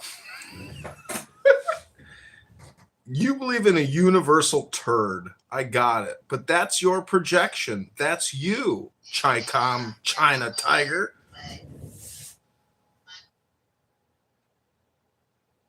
What's up, Skull? What's good? Man, that nigga online, bro. Niggas need to be that nigga in the room, bro. Who? All them niggas that be sneak dissing, bro. Oh, he won't come in here. Wait, I didn't hear who was it? I think he's talking about Ban and Rich. I don't. Rich, Pepe, all them niggas, man. Wait, Rich will always show up here, so. Yeah, he'll show up, but Ban definitely would. Bro, them niggas said, I'll make the room. What the fuck? Alright, man, y'all will be surprised what niggas say when y'all disappear, bro. At the minute in the night, bro. Y'all like niggas be saying off the wall shit, bro. Like y'all niggas ain't build y'all shit up, bro. That shit weird, man. Yeah, I'm catching everybody in the morning saying, talking their shit in other rooms. It's crazy. I'm like, what happened, man? Like, I forget, the band said you sounded like Bernard something. Does that ring a bell? No. It's some actor dude or some, I don't even know, but I need to find the name again. And like he was going in on you. And then, of course, I don't know, maybe a couple days before that, or actually that was today, you after Timothy saying, look at what they have up there on stage. I can't believe Concrete was actually talking to a guy like that. So, like they're totally looking down on people. Like, this is so stupid. Like, yeah, man. It's his MO. Like, Ban is always about being above everybody else. So it's yeah, he don't. Yeah. Good. He said Mark sounded like somebody one time. I didn't even understand this reference. You heard him mention who you thought you sound like? No, like one time he said he's like Matt Cole sounds like something. Oh, yeah. I didn't even know what he meant. Yeah, I don't even know what he's talking about. Of course, he did it purposely because then we're supposed to sound like we don't know anything. You know what I mean? By not knowing who that is, you know. But like, yeah, I don't know. Like, it's just it's fitting. I'm not surprised. What's up with BD though, man? How the fuck y'all know? Like, how y'all know BD? Are y'all? Oh yeah, she was BD like. She was blowing me up last night. She said you kicked her out. Bro, that bitch is just doing too much, bro. She's hopping on stage. Oh, I know. She gets out of control. She can. I think. Maybe oh, this is Madden Beaver's house. Like, I'm gonna go tell Madden Beaver. Like, is that Gigi? Yeah. Wait, so people don't know how hard it is to run a room. Like, I don't even think people understand. Like, I don't think anybody on the stage that I'm looking here has ever run a room. Just try doing it one night and let us know how it goes. Like, honestly, like, you really can't talk much shit about people who are running rooms. That's where I'm at, you know? Yeah, and then Kitover said Brad's last name, and I was getting ready to boot him, but Brad beat me to it in my back channel. He's like, we're going to allow doxing. Oh, no, not that again. Like, similar to the mountain one that we had a couple months ago? Well, he just mentioned his last name. Yeah, but similar, like, it's very similar. Like, because that's what that was all about. That was going on there. He was good. And then he did, and then, like, Yeah, I don't know. You have to please so many people. You know what I mean? Everybody's so like around each other so much. They all have personal issues, so you're having to deal with all those different angles. You know now. And then somebody messaged me that they were mad Beam had a mod badge and they wanted a mod badge. Who's that? You want to mention the name or not really? You don't have. I'll tell you in the back chat. Okay. I've had that. I've had everything that you've mentioned before. Let's see. I had. Well, I mean, I shouldn't mention any names because they are private back channels. Never mind.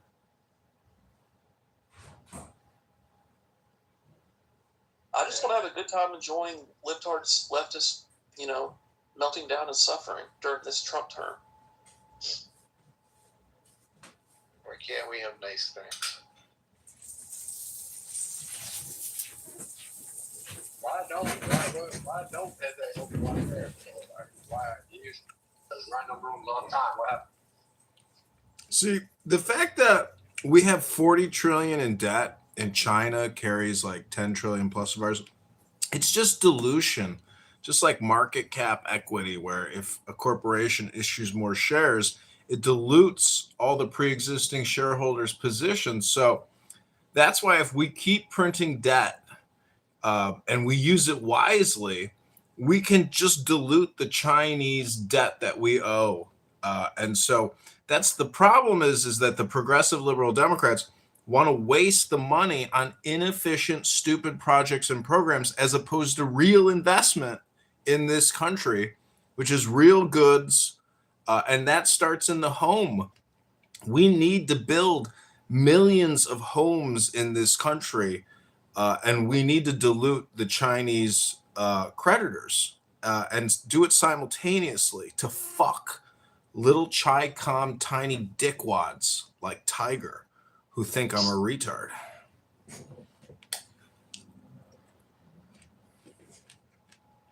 If you actually understood the economy, I wouldn't call you a retard.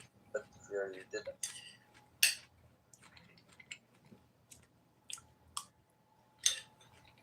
Tiger, the Zionists don't like you at all, do they, on this app? I've noticed. But I'm not American, so I don't care.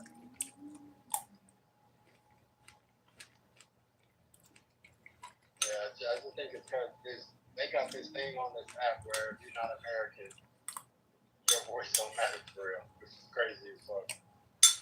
I've never understood that. I always want to hear what people think.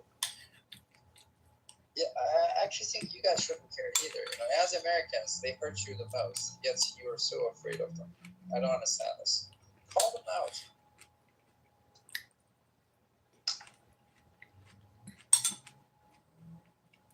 Call them out. You don't understand economics. As if Tiger is like the creator of the universe or something. This fucking little Chi-Com tiny dick faggot knows everything. I had so much fun hearing Brad rip your ass apart, Tiger. What's it like in the real world being such an effeminate little faggot? I mean, do you tell people that you're cool and you use a social audio clubhouse app to like voice your opinions? I don't need to take a pop Brad. It's not my thing. He's more style than substance. I just put it that way. Who do you hate more, Kitover? Marshall Stinkin' Rankin or Tiger? Oh, Marshall for sure. What about Marshall or Pepe? Marshall for sure, because Marshall kicks me from rooms as if he's like the fucking, clubhouse police or something. It's so fucking annoying. But he got called out so bad by Smurf. He was like, shut your fucking hole, Marshall. You kicked me from rooms, you fucking faggot pussy. I was like, yeah.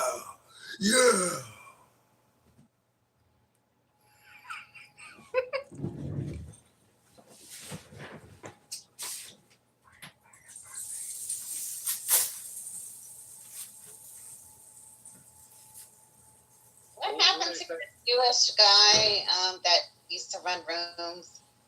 I forgot his name, but I don't see him on here anymore. I think he said he was.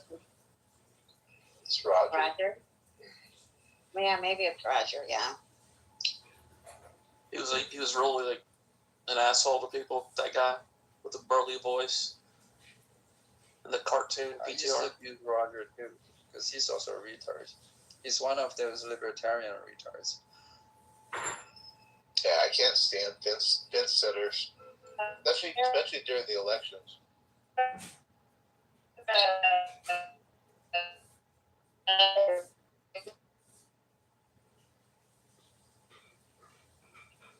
Is it just me or is Black Girl in the Blender?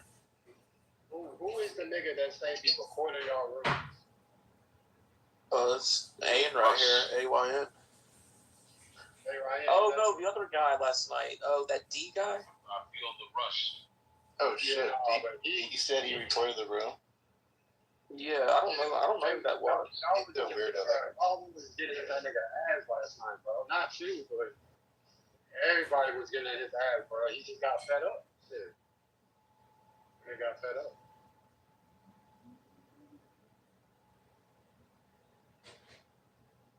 But he fuck with President Trump house for the most part. Like that nigga he be in here all the time, bro. Shit, for a few hours too. D was in another space for a couple hours too, so I'm not surprised he was here for a bit.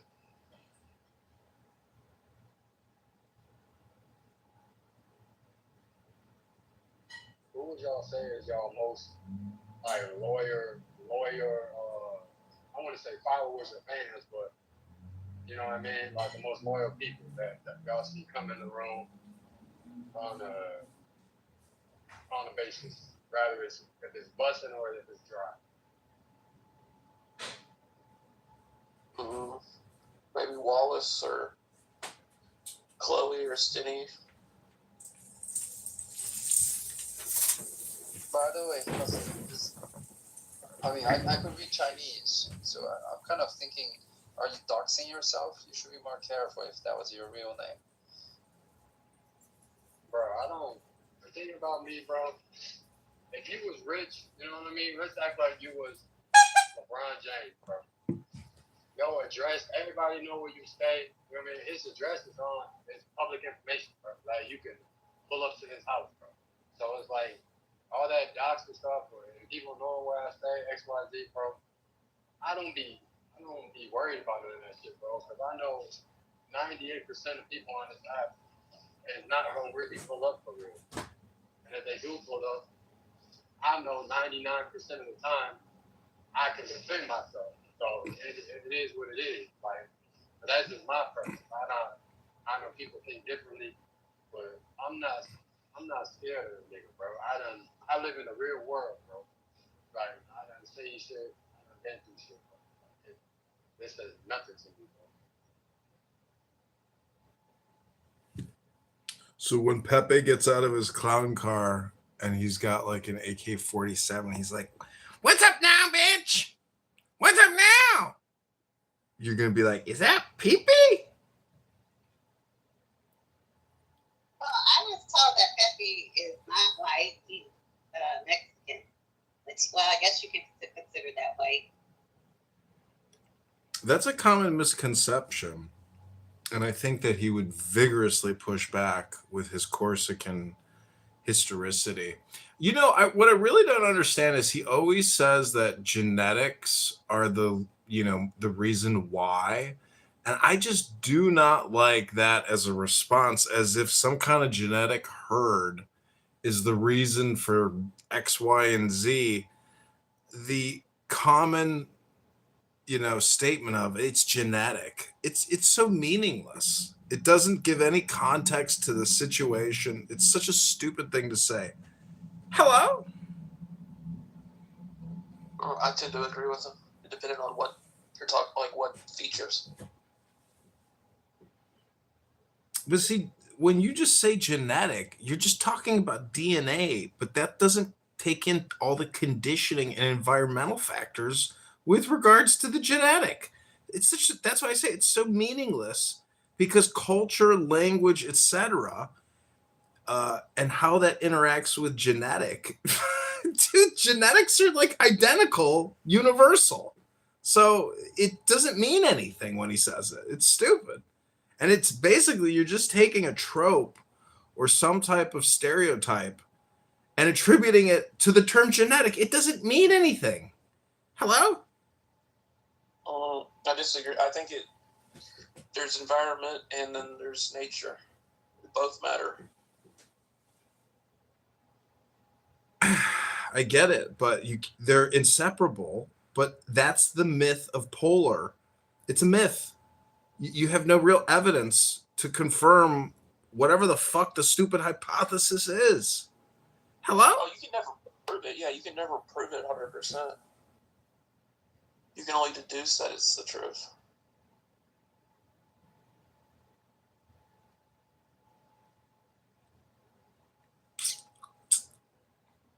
Anyways, reparations. We've discussed the class action versus the individual suit. The 1890 class action opportunity for people to sign up with Mr. Financial. As a former Treasury employee, there is an annual event that the IRS puts on called Taxpayer Appreciation Day. And what they do is they open up the offices, and guess which demographic surrounds the office begging for help? Well, it ain't the white demographic. It's the blacks of America. Surround every major IRS office in this country, and they try to come back into compliance because they have the attitude that I ain't gotta file annually, and what the fuck I gotta pay this shit for? Taxes, interest, penalties, garnishment, asset forfeiture, and seizure? Nah! You angry. I'm happy. Leave me alone. So what I'm trying to say is that we already have reparations. We already have entitlements. We already have privileges. We already have permanent housing. We have generational housing. We have generational welfare. And just go to the sub-Saharan Africa where people are living in mud huts and fucking wooden stick tents. Where they got nothing. Where they're dying of starvation. They live in the mud huts because of America and Europe, bitch. American mud huts because of America, bitch. I ain't your bitch. I ain't your bitch. I ain't your bitch. You angry. You angry. I'm happy. Can you hear me? Yeah, what is it? Yeah. So if that's the case, then why does this country have so much homelessness? Okay? Well, because so much homelessness out here. Because we got thieves. Okay. We got criminals looting billions of dollars from these NGOs and the government, paying their salaries. They're not using the money to build affordable housing. You should be able to build a fucking 1-bedroom or a studio. You in the Matrix, Black. What I'm saying is tiny home villages for $8,000 a pop with a motherfucking air conditioner and a refrigerator and a hole to take a shit in. It's possible to alleviate the homeless crisis and organize these homeless motherfuckers that are ruining America. Hello? We send more money to Israel than we do to homeless veterans here in America. Fuck you, bitch. Fuck you, bitch, N-word. Listen, I am a veteran, and I have almost been homeless. I have too, and I bet you weren't combat. And I bet you I went to the VA, and I said, I'm about to be... How did I know? I don't know. You just call me a bitch-ass faggot, N-word. So let me finish my point. Is that if you are about to be homeless, you ain't just going to get some voucher like, here's the money, have yourself a good life in your new apartment that we will pay for every month. No. You're going to have to go live in a shelter with homeless people and bed bugs for a year. And then the VA will say, well, you done lived in the shelter for a year. Here's your HUD housing voucher. Enjoy your new life in your 1-bedroom for $1,400 a month that taxpayers will pay for you, and we will take from other people and give to you to sacrifice others for yourself. I rest my case. Bitch ass faggot N-word.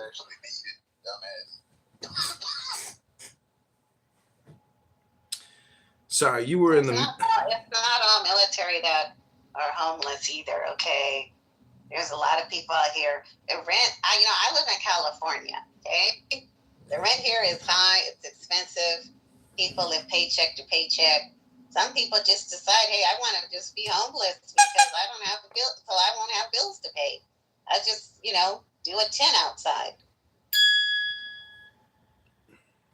I get it. People choose to die in weird ways. If you go to India, they got gurus sitting in cow shit, burning incense, and they got white European girls stripping around them, shooting selfies and doing video Instagrams and shit. There's weird ways to live your life. You ain't got to live in a box. You ain't got to have a gas bill and a utility bill and this bill and that bill and another bill and here, this broken, that. You can just kick it at a park and say, fuck it. 2 tears in a bucket. Motherfuckers. Hello?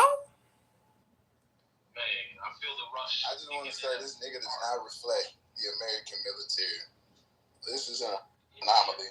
Projection mirror alert says what? Calling me a bitch ass faggot? What was your rank, bitch? I bet you I didn't spend as much time as Lance Corporal as you, bitch. Lance Corporal? How many toilets did you clean, bitch? For y'all non-veterans, Lance Corporal is like the litmus test for a motherfucker's usefulness. Especially in the beginning tenure of their career in the military. Not for this bastard, seeing as how he pushed paper and pens, he didn't have to aspire to achieve too much. The barometer is automatically low. Projection says what, bitch? I was a corporal, bitch. Then I was a specialist, bitch. Then I was a sergeant, bitch. In the infantry. Hooah! You were not 03. I was 11 Bravo, bitch. Don't make no assumptions. You know what that makes of you? I got that too. What were you, Artie? I got a blue cord. I'm gonna floss your ass with it, bitch. What were you, Artie? Don't make no assumptions, bitch. Say it. You angry, bitch. I can't argue with you. You angry. There wasn't no dough kicker. Goddamn show wasn't there. I can't argue with you. You angry. I'm happy. Leave me alone. That's what I figure. You figure right, bitch.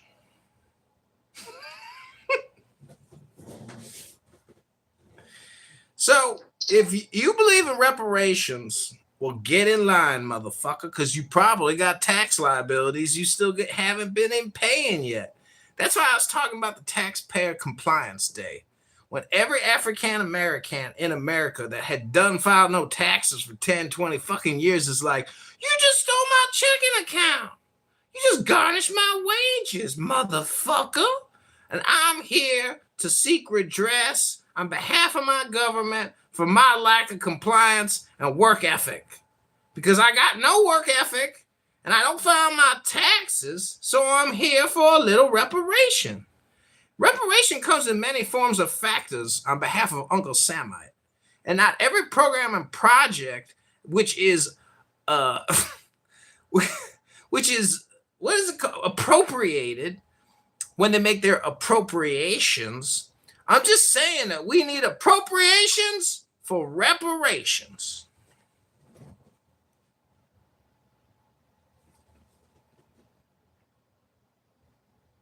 Say it with me now. I pay my taxes every year, sir. I'm not talking to you. I'm talking at large. Hello? I want to say again, this nigga does not reflect the United States military. That's because you on a conference call app called Clown House, motherfucker. Lance Corporal. Fucking Corporal. Go clean that fucking toilet. Make it shine, bitch. Make that motherfucking toilet shine like your shoes, bitch. Don't make no assumptions on this stupid conference call app. I done cleaned a lot of toilets too, motherfucker! Pivotal positions in the military don't act nothing like this, nigga. I swear to God they don't. So rest assured. Yeah, rest assured you goddamn gonna clean more toilets in your future, motherfucker. military. Anybody seen Doc recently at all, or no? He buried himself in his motherfucking peanut plantation field. He called me the other day, but I missed the call. And then I called him back, and his voicemail don't even work. Who, Doc? You called Doc? Yeah, he called me, and then I missed the call. And then when you call him back, his voicemail has reached the max. I didn't know you guys were like you guys are tight like that. I brought him to this app because he was watching my Instagram or YouTube live. All right, good point. Yeah, I'm his connect. Hey, can y'all imagine stacking up a 5-plane goes wrong and having to rely on this motherfucker who says hello to give you danger close 40 mics overhead? Can you imagine how much shit would be rolling down the side of your leg and then a part of your thighs wondering about the accuracy and effectiveness of this kind of motherfucker? Projection alert says what, motherfucker? I saw a video on Instagram of a brother take his hand and put it in front of a motherfucking mortar tube, blew his hand clean off, nothing but blood and bone. Motherfucker, when you take that motherfucking mortar shell, you drop it, and then you pull your hands away quick. You don't leave it on top of the motherfucking mortar hole and lose your hand. Hello?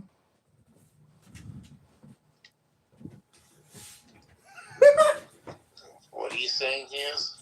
Marty? Yeah, he was probably on Tiffany, basically. He was going, pussy said, get too scared to get up close and kill.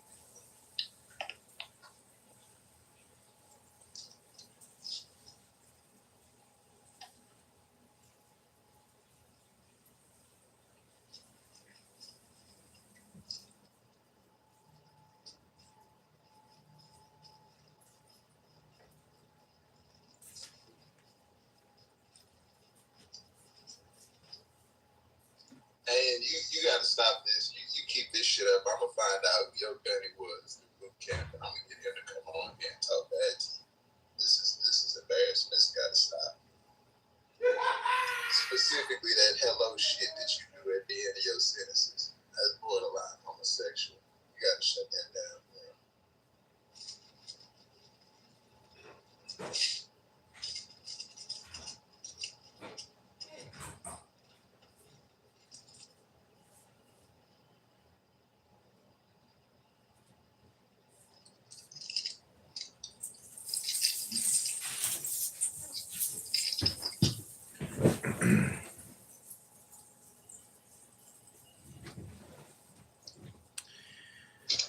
We back at the reparations table. Anybody wanna make a settlement offer? Hello? I feel the rush.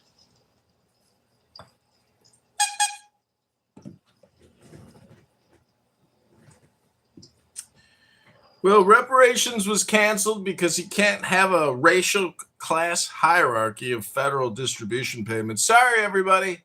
Reparations is officially canceled.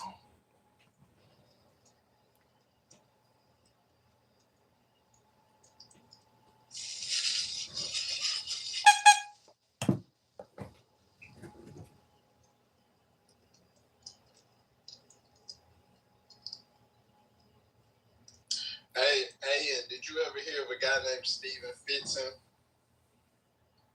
Was a combat medic. Steven? You old Steven? Stephen Fitzen, he was a combat medic. He would have served. Did you know Pat Tillman? Because I was at Fort Benning with Pat Tillman, the famous Cardinals quarterback, before they killed him. Hello?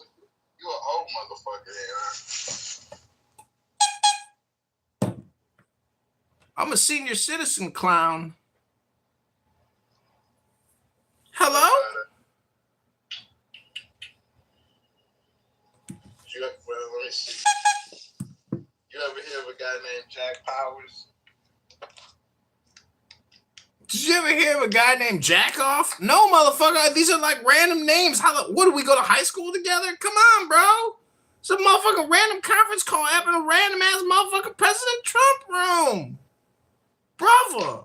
Go to usarmy.mil if you want to join the network. Hello? Fort Benning is almost Fort Bragg level. So, I was just tossing out some names of people that in your timeline that were infantry guys. You would have heard of them. Well, did you know Frank Thomas? Did you know Mike Piazza? Did you know Sammy Sosa? Did you know anybody that ever played for Major League Baseball? If you ask me about some West Coast Marines, I might know. Motherfucker, how many miles and how many toilets did they make you clean? A lot. I was constantly on fire. Oh, man. You know what a skookum is? No, but I know what a pogue is.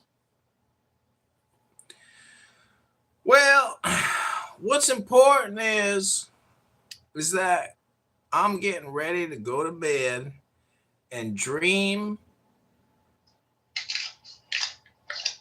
of my holy guardian angel, my higher self. She's 6'3", has legs like a stallion. She don't need breast implants because her titties are real. And her smile is perfect. And her hair... 100% disability.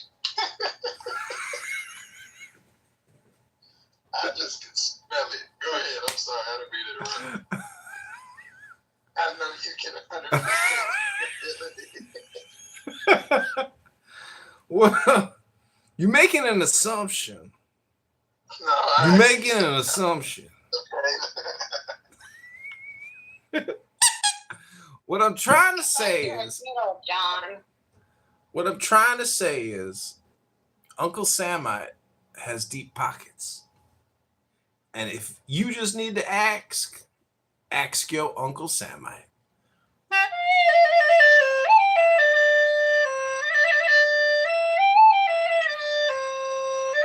Some of y'all taxpayers to know y'all are paying for this motherfucker his drug habit. Mental goulash that y'all have to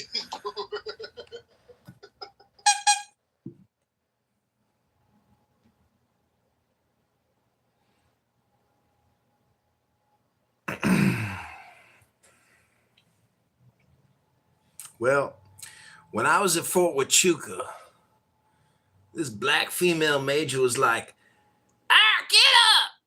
Go march back to the back of the fucking facility and go clean those toilets now, soldiers! I said, bitch, I'm a fucking lieutenant. I ain't gonna go clean no motherfucking toilets, bitch. And then I got up and I went to go clean the toilet. And I looked at this Saudi Arabian officer. He was a prince. And I said, are you going to clean the toilet with me? He said, fuck you, bitch. I'm not cleaning no fucking toilet for you, motherfucker. I was like, motherfucker. I got to clean a toilet for this motherfucking Saudi Arabian goat-eating Muslim motherfucker. So I went and I cleaned that toilet. And as I was scrubbing the shit flakes off the side of this old porcelain toilet at this military facility, that Saudi motherfucker was on his bank account app counting the zeros. He was a multi-millionaire. And I kept scrubbing that toilet porcelain, scraping off all that shit flakes from all those soldiers eating that shitty fucking pizza. And it was then when I had my revelation of enlightenment and I knew the truth of the earth. Hello.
was a play on a certain topic, if you know what I mean. See, if the African American community wants reparations to be paid, well, Clown House could be the future platform of supposed reparations, because they got the gold coin platform transfer system. And if we just supersede the government, come together, because if every white person is a part of a structural white racist society, anytime white people get together, it's a meeting of structural white racists. And so it's unbecoming for new anti-structural white racists to create a platform and a financial reparation system outside of the white structural racist society. And that's why Clown House could be the future of reparations. Can I get an amen? Amen. Bro, did you not serve with black people? Like, I'm confused. Was your whole team white or something? No, I served with a lot of African Americans. They were some of the most sadistic killers, rapists, murderers I ever met in the military. They were hardcore killers.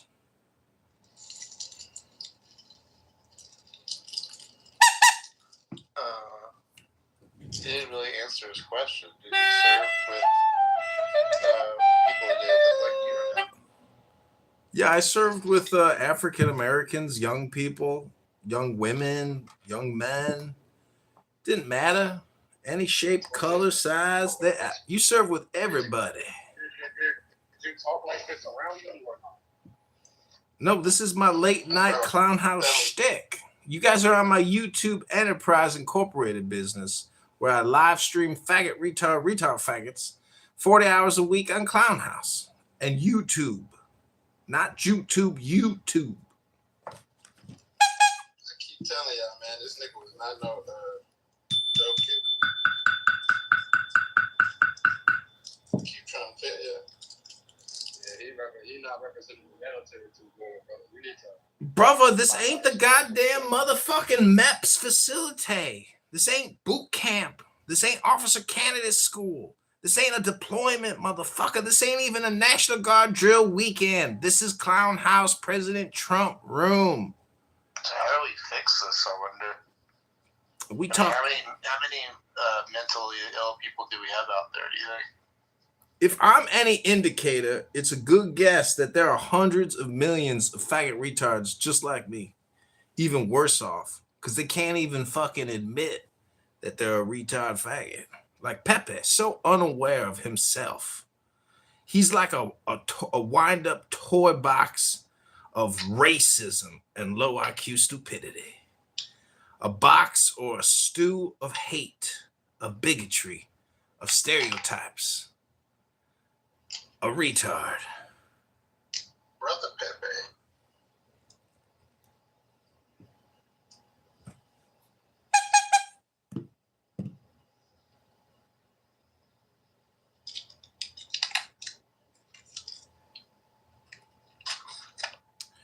10 minutes.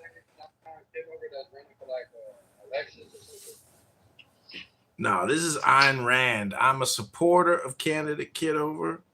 You can go to ChicagoMayorVote.com to help defeat the communist thieves stealing from the pensions, creating lies and propaganda. Go to ChicagoMayorVote.com right now.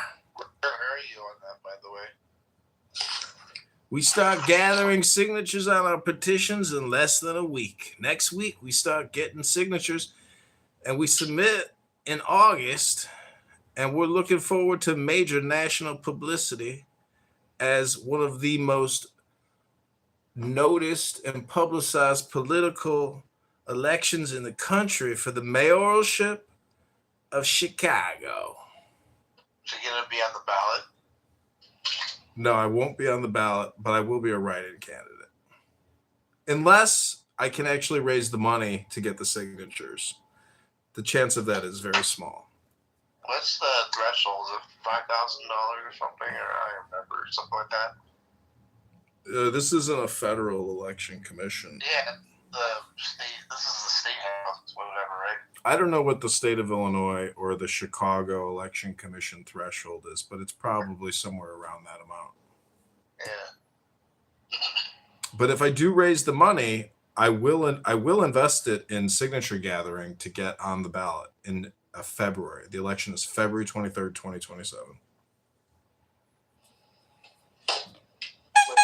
It's not the midterms. I'm so confused. Yeah, it's not. It's not. New year, new term. Yeah, it's not a. It's not a November thing. We recently had an alderman who is a hardcore socialist communist named Byron Sig Lopecchio or whatever the fuck his name is, and he ran for Congress as an independent, and he had to get 15,000 signatures, and he turned in 16,000. And someone challenged his signatures. I wanted to be the person to challenge the signatures, but I'm not that involved. But somebody challenged him, and they got him off the ballot. And so he's now. That's brutal. Yeah, now he's claiming that he's going to take it to the Illinois Supreme Court, but he shows that the system is rigged for Democrats, and it's totally rigged to prevent independents from ever getting on the ballot. So election fraud, voter fraud starts at the petition stage of the election process. It's totally manipulated. I say it's more rigged for progressivism versus Democrats. Because, I mean, you got to remember JFK got popped by the Jews for going against that nuclear program back in the day. I am a journalist. You can't just cast that net over all Democrats.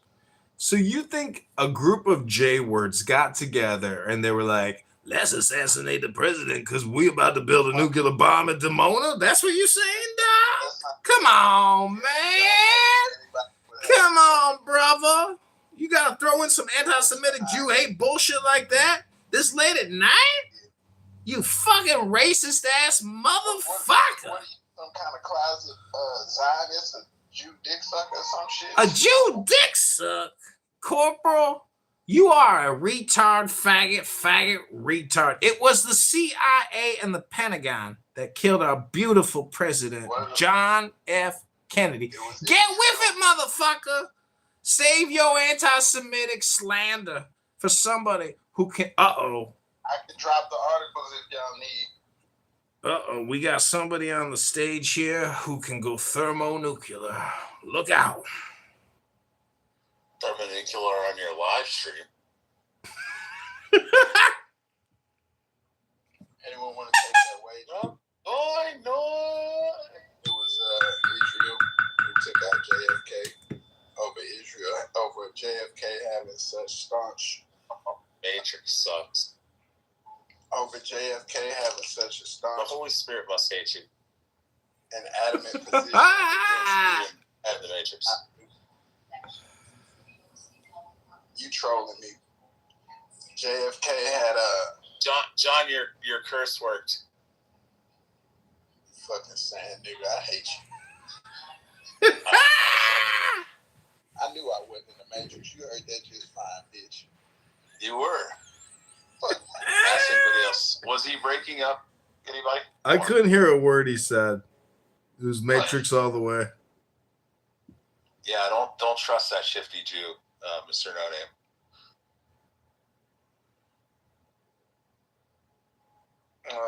What's new, Rich? What's going on? What rooms have you been terrorizing tonight? Actually, none. Really? I was in Rafi's room for a little bit, but I didn't really say much. Yeah, not the first room, right? I mean, come on. You've been in other rooms tonight. No, I did enough last night. Actually, I came up and tried to give Bima, genuine advice, and she started crashing out. And then I turned the whole room against her, and then she left. I heard about this. Is last night, right?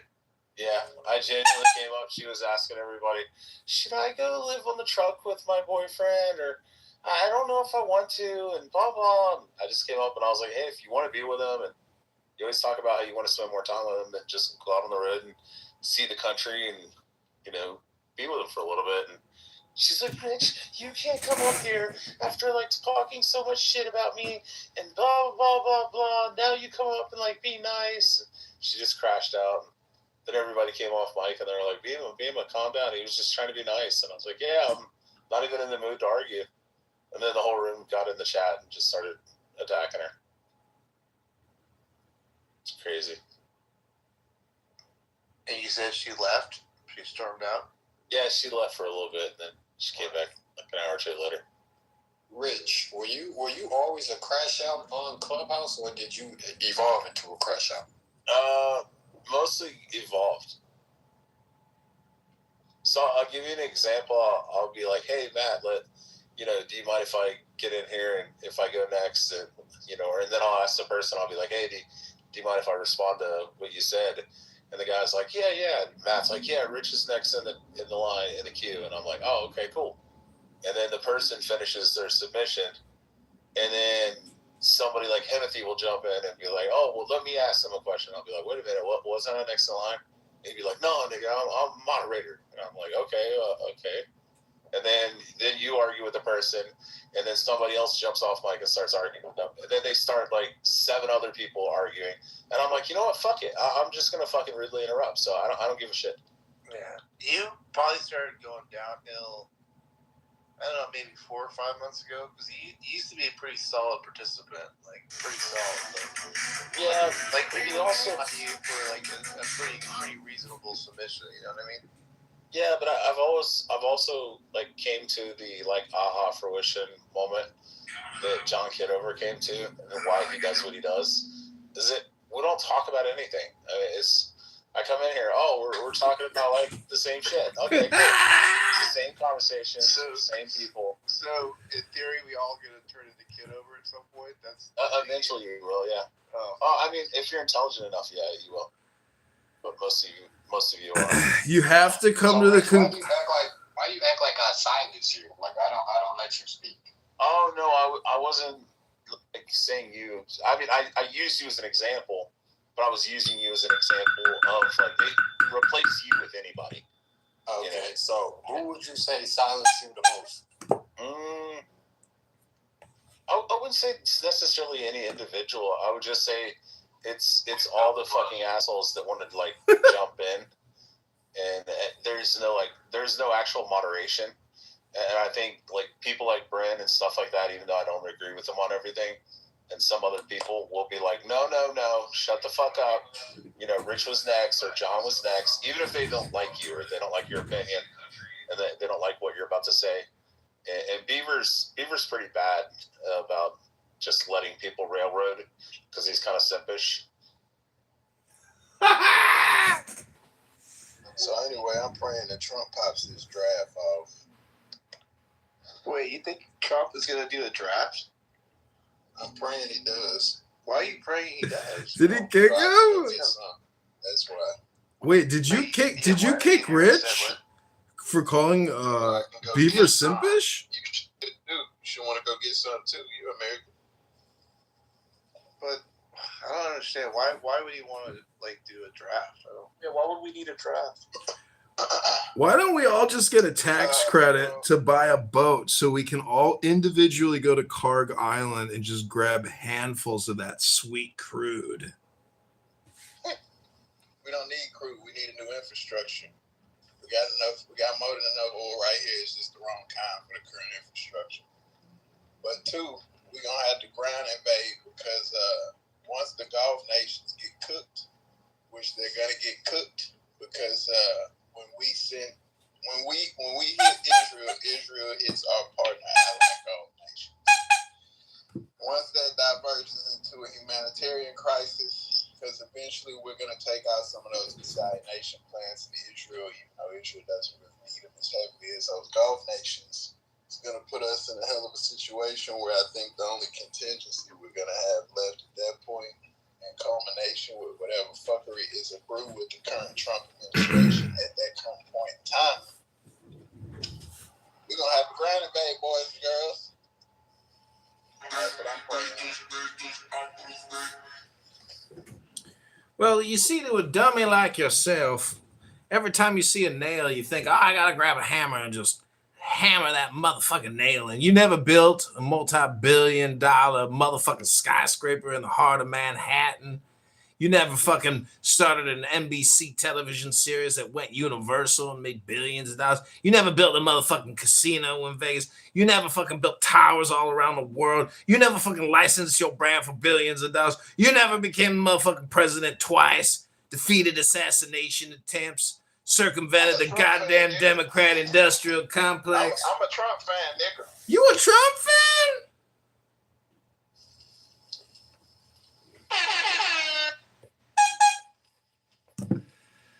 I'm just trying to put some things in perspective here, that you on a conference call app in the middle of the night, and you mean to tell me that you got the vision of a ground invasion.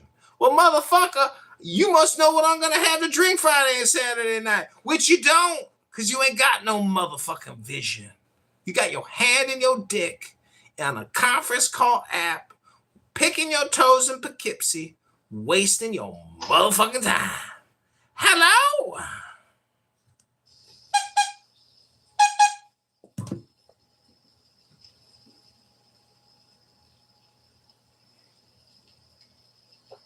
You in the Matrix.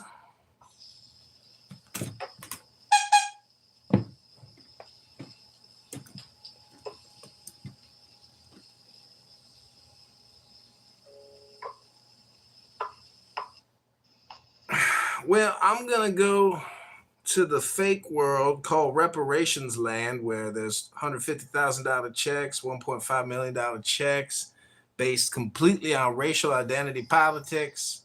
It's called the fake world. Oh, somebody told me to tell Beaver he's a simp. And Beaver is a cuck. That was Rich on my YouTube live. How do you respond, Rich? Beaver, how do you respond? Excuse you. Excuse you. Oh, I'm sorry. I hit the wrong button.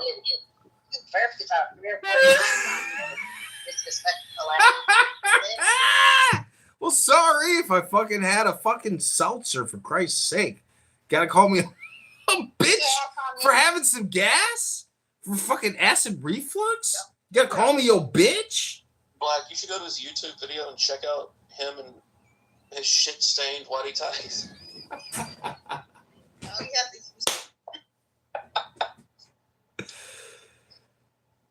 Well, you know, what's worse? Carrying around photos of my shit-stained underpants while I do yoga in the sun, or actually being flexible, healthy, wealthy, and wise? Which one is worse?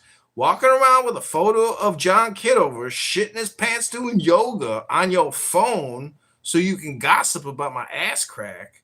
Is that worse than me living my best life, motherfucker? No. At what point do you abandon the underwear and just throw it away? Like, how big does the shit stain have to get?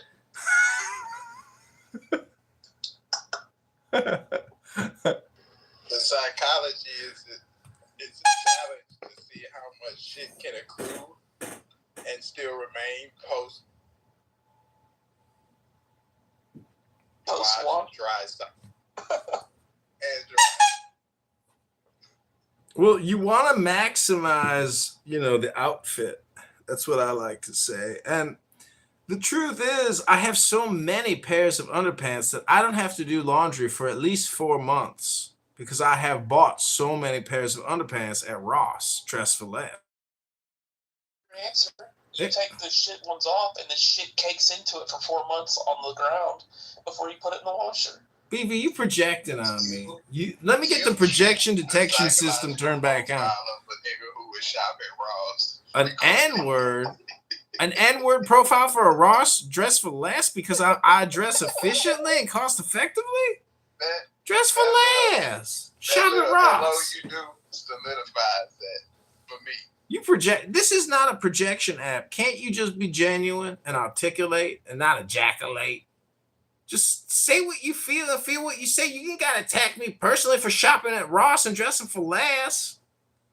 God damn. And your profanity on top of it, you corporal. Fucking you low IQ guy. Get back in the fucking bathroom and clean that motherfucking toilets.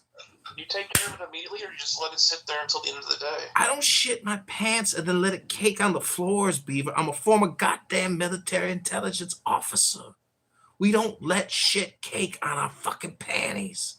We use them once, we put them in the dryer, in the hamper, and we got bags of panties. And we work out in the sun and we sweat. Unlike you, you're probably a fat ass, just like Beamer, like fucking Matt too. We know you guys are fucking fat, lazy, unmotivated, not dedicated. You guys are basically liberal, Democrat, progressive, 1990 Democrats like Pepe. Close enough. You guys don't support Trump all the way, do you? You ain't really on Team America. You ain't really rooting for America's baseball team every day, the only team, the best team. You guys don't love Trump the way that real magats do. Tell Beaver he's a simp. Beaver is such a cuck. John, read the above, please. Dash rich. I rest my case, ladies and gentlemen. Just tell him to suffer. Just say SUFFER. Yeah, just say that. Suffer. Thank you. Suffer. Do you know how many people Rich has made suffer on this app?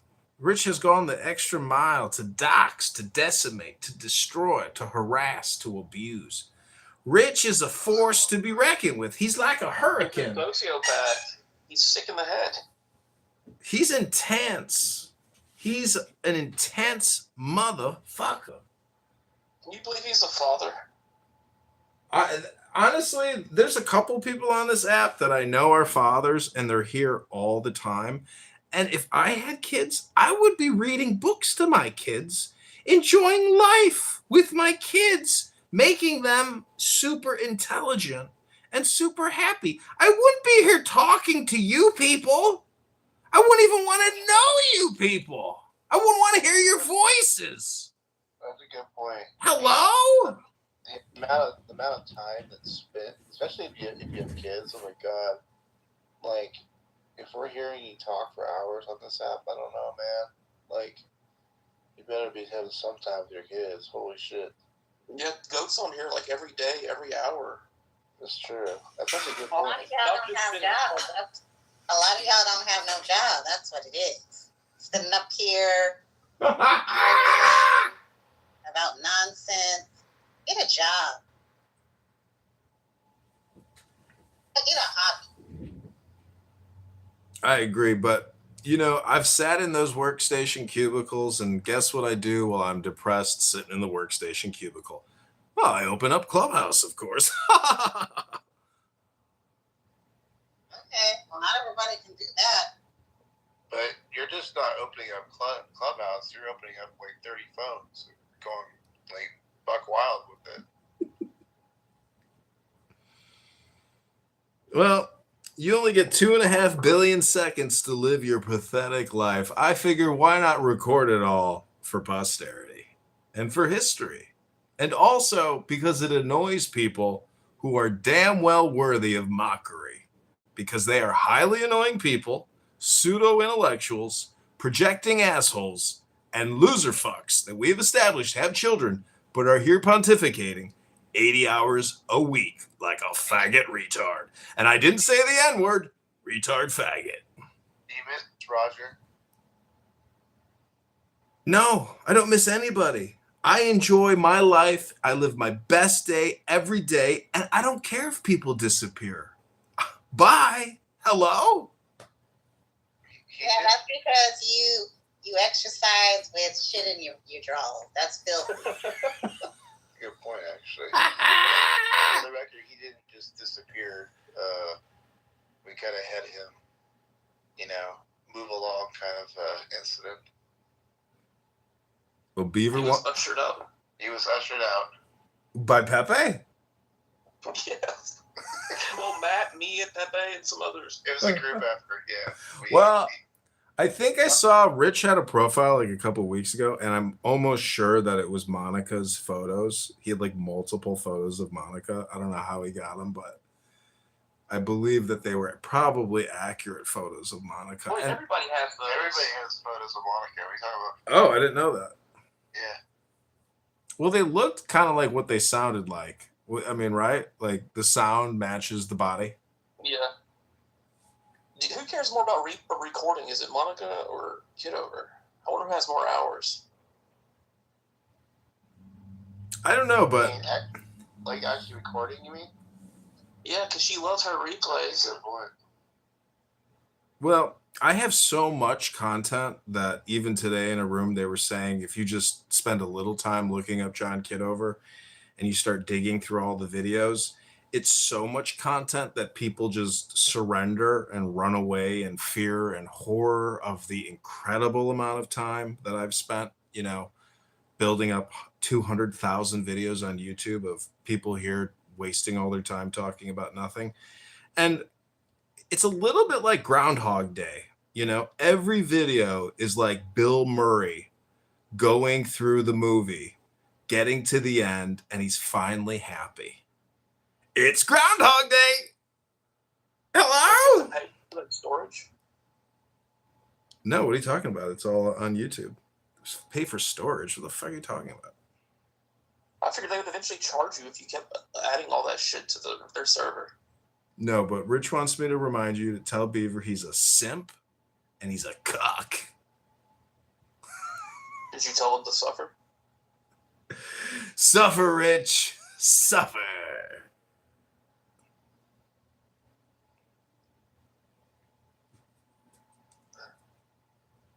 You remember that kid? That kid in elementary school who would come to class and his clothes were always ruffled and he looked unkempt and he had syrup and shit all over his cheeks and lips and his hair was always messed up. His parents. That's who Rich is. He's like he's like Dennis the Menace, basically. Do you think he's a fat pig though? I don't know. I'm trying to. Yeah. You think so? I know he's not lifting weights. He breathed at the very end when he said something. He's like, Really? He's breathing heavily? Oh shit. Well, not heavily. He just has that like satisfaction grunt at the end where he's like, when he thinks he says something really clever, he'll end the sentence and he'll just go. Well, what do you think about Pepe's like vocal inflection, or I don't know what part of language or speech you consider it, but when he starts going.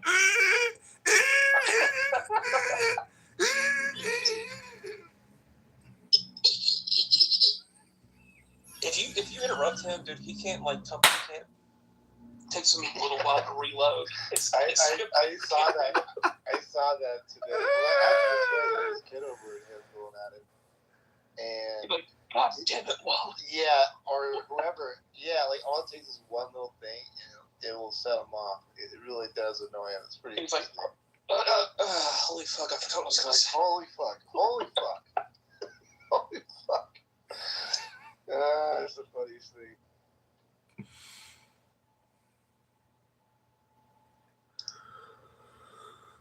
What about Bima though? When she goes on her like long rants about exchange and agreements and all that, and it's just, to me, it sounds very repetitive, as if she's like on a loop and she says the same type of arrangement every time. That's why I value books and actual knowledge and information, and not people's useless, shorthanded opinions about, society, about economy, about culture, about history, etc. It's the information transfer from my lips to your ears is such a small amount of megabytes. It can't possibly accurately describe something that's in the fucking terabytes. So this app is for faggot retards. So, do you think that people would act the same way in real life if they're all together? Mm-hmm. I don't think so. Not all of this. Yeah. If you're a faggot retard on this app, you're gonna be a faggot retard in life. That's the mirror. 100%. Do you think Rich is actually? Oh, there he is. He's coming. He might have to be able to answer for himself, but John, that's not what I said in the chat. I said tell Beaver that Beema's not going to let him fuck her, and play with her fat rolls and her muffin top. Not the muffin top. But she does have muffin top as well. How do you know? I've seen her photo. Why do you have to put down poor Beema? She didn't realize there was an update. She posted a picture of her. Yeah, but why would you? Then when you clicked on it, it showed her entire body and her fat rolls and muffin top. What does it mean to you? Like, why would you? Oh, yes. Really? She hurt your Yeah, chillism, yeah. Wow, really? Yeah, she went off on Incan and because we said that all the pit bulls should be rounded up and murdered. I heard about that story. Yeah. And then Incan donated money to an anti-pit bull organization in Beema's name. Is that a true story, that one? Yep. Yeah, I donated too. Damn. Yeah, it's amazing. Well, have you seen many videos of pit bull attacks and just how like you can't stop them and the owners are so stupid? I really hate watching videos of bad owners like falling on the ground, not stopping the dog from attacking. It's like I want to bash that person's head in with a bat and then bash the pit bull's head in, but I want to get the owner first because they're so fucking stupid and Why don't you invite Beema in right now? I want to feed the owner to the dog. Well, why don't you interrupt? Yeah, I agree. Like, there's a great video. I could send you one where the girl's like house sitting for a couple, college girl. And she goes over there and the thing fucking kills her and it's like eating her while the cop arrives. She's like fucked up. Yeah, so fucked up. I don't get it. I never heard her defense of that. That would be I want to hear all that stuff again. They all say the same thing. Mine would never hurt anybody. This is the sweetest dog. Says every owner ever that's ever had a pit bull kill him. Can we change the title, Beaver? See if maybe that attracts her. Do you mind? Well, she'll know right away and she'll get pissed off. But I'll do it.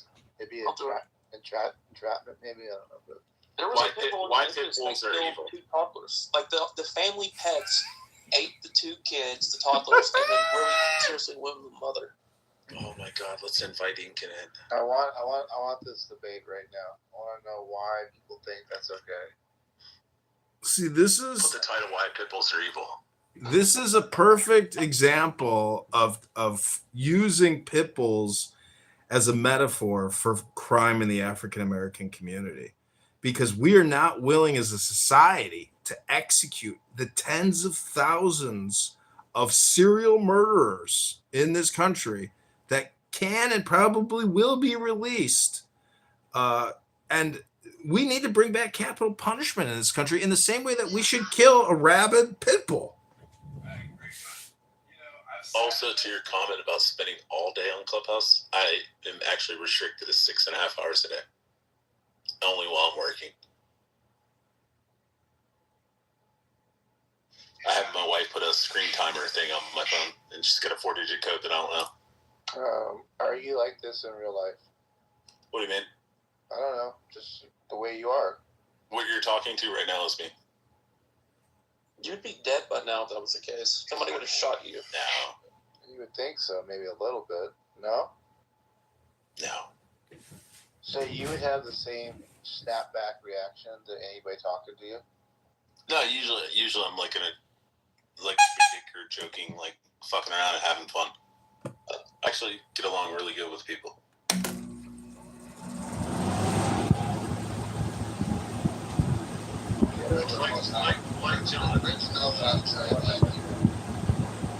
Jonathan, he's not on the app. He's a person. Yeah, he transforms back in.